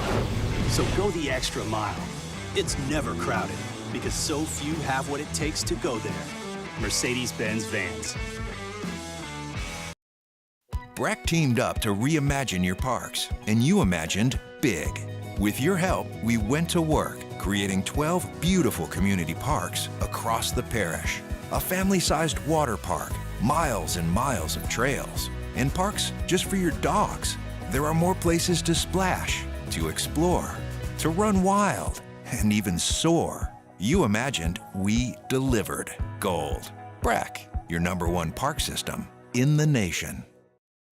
ED, low T, or simply seeking to optimize your health and performance? Goodwood Men's Sexual Wellness offers a range of discreet services to address your specific needs. We empower men to reclaim their health and confidence. Visit yourgoodwood.com. Baton Rouge's home for real rock. It's Eagle 98.1. Foo Fighters. Led Zeppelin. AC/DC. Pearl Jam. And the flagship home for LSU sports. Take us anywhere with the Eagle 98.1 app. Eagle 98.1 is the rock station. Family owned and community driven. Service Chevrolet Cadillac, a legacy you can trust since 1972.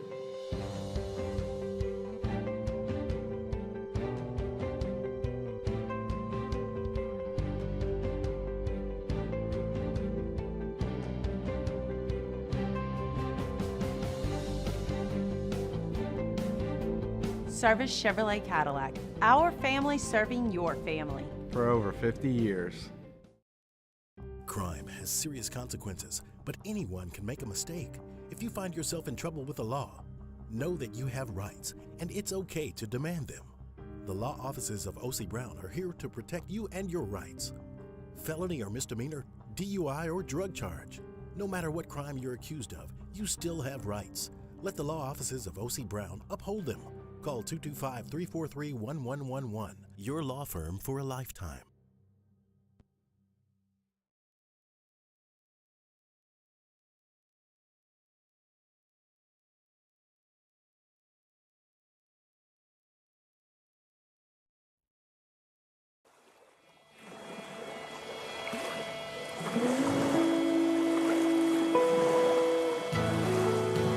Welcome to the 7th-ranked morning sports show in America, Off the Bench with Hester and T-Bob. Go to coolprohvac.com, coolprohvac.com. Go with the local HVAC experts, and I mean local, okay? Locally owned and operated. This ain't no private equity bull crap. And remember, when you work with Cool Pro, no dispatch fee. So if you are just wanting to get your system checked out before the heat kicks in, right, and make sure that you're not going to have any sort of catastrophic breakdown, don't let it stop you because, like, well, what if I call them and they come out and there's nothing wrong, right? Well, no dispatch fee. You don't have that concern with Cool Pro. Go to coolprohvac.com today. Yeah, one of the cool things that we talk about with them is 1-hour windows when they're coming to your home or business. How many times you've been there sitting there all day because it's 6 to 8 hour windows, and if they even show up, right, you've wasted all day waiting. That is not the case. 1 hour wait times. You can see exactly where the tech is. coolprohvac.com.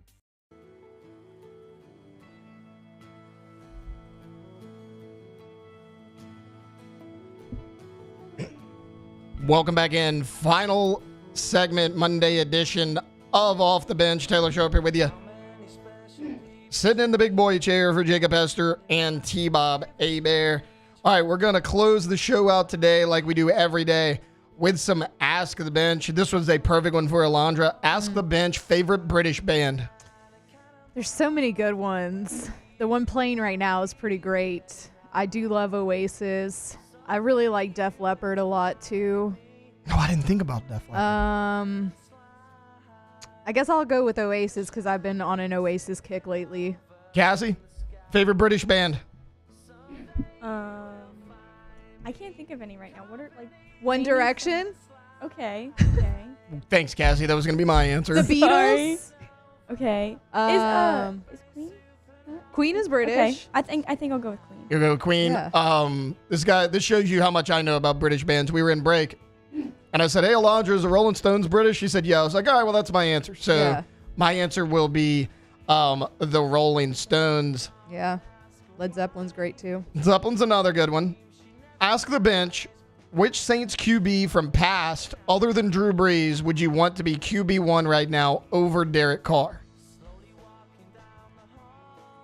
people are going to get mad about this. Honestly, outside of Derek Carr, Drew Brees, we'd have to go way back. I can't think of one, yeah. I'd have to go way back. Like, I'm either going Archie Manning or Right. Bobby Hebert. Right. But, like, in recent history, You can't think of any. in recent history, it might be Derek Carr. Jameis Winston? No, not Jameis Winston. Like, Teddy Bridgewater, I was maybe. going to say Teddy's maybe. probably your best bet. But, look at the quarterbacks you had between Brees and Carr. Teddy Bridgewater, Jameis Winston, Taysom Hill. Trevor Siemian, he was great. Remember Trevor Siemian? How about Ian Book? Like, I don't know if there's an answer. Like, I'll go way back and say Archie Manning or Bobby Hebert, but yeah, outside of those guys, literally, my first thought was Arch. Your Saints quarterback not been great throughout history. So No. people are going to be like, oh, well, there's so many. There's really not that many. Ask the bench. Andy Dalton. Yeah, Andy Dalton. Well, Jake would take Andy Dalton. Yeah. I think him and Carr are about even. Yeah, I agree. Somebody said, "Give me Ian Book." I'm just not going Ian Book. I can't go Ian Book. Ask the bench. How ugly were those Auburn baseball uniforms on Friday? They were atrocious. Yeah. Ask the bench. This is for you two. If you gave up anything for Lent, how far have you made it? I'm still going strong.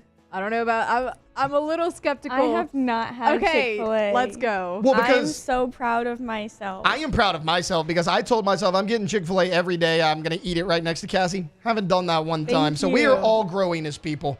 All right, that's going to do it for a Monday edition of OTB. Tune in tomorrow. We're here the rest of the week for you. Here on Off the Bench. Off the bench.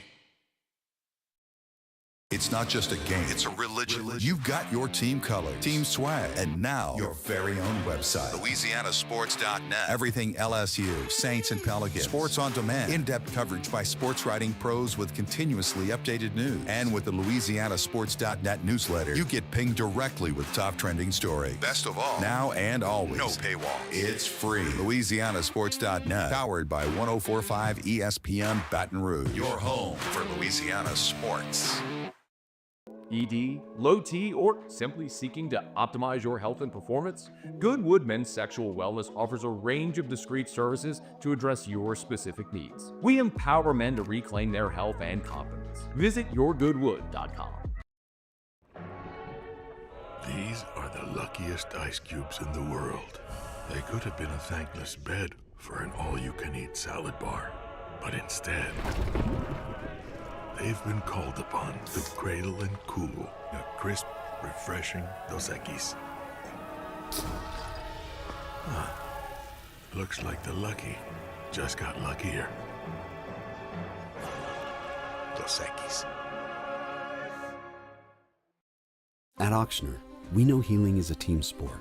That's why we've partnered with world-renowned orthopedic surgeon Dr. James Andrews to create the Auctioner Andrews Orthopedics and Sports Medicine Institute. Whether you're a professional athlete or a weekend warrior, our team of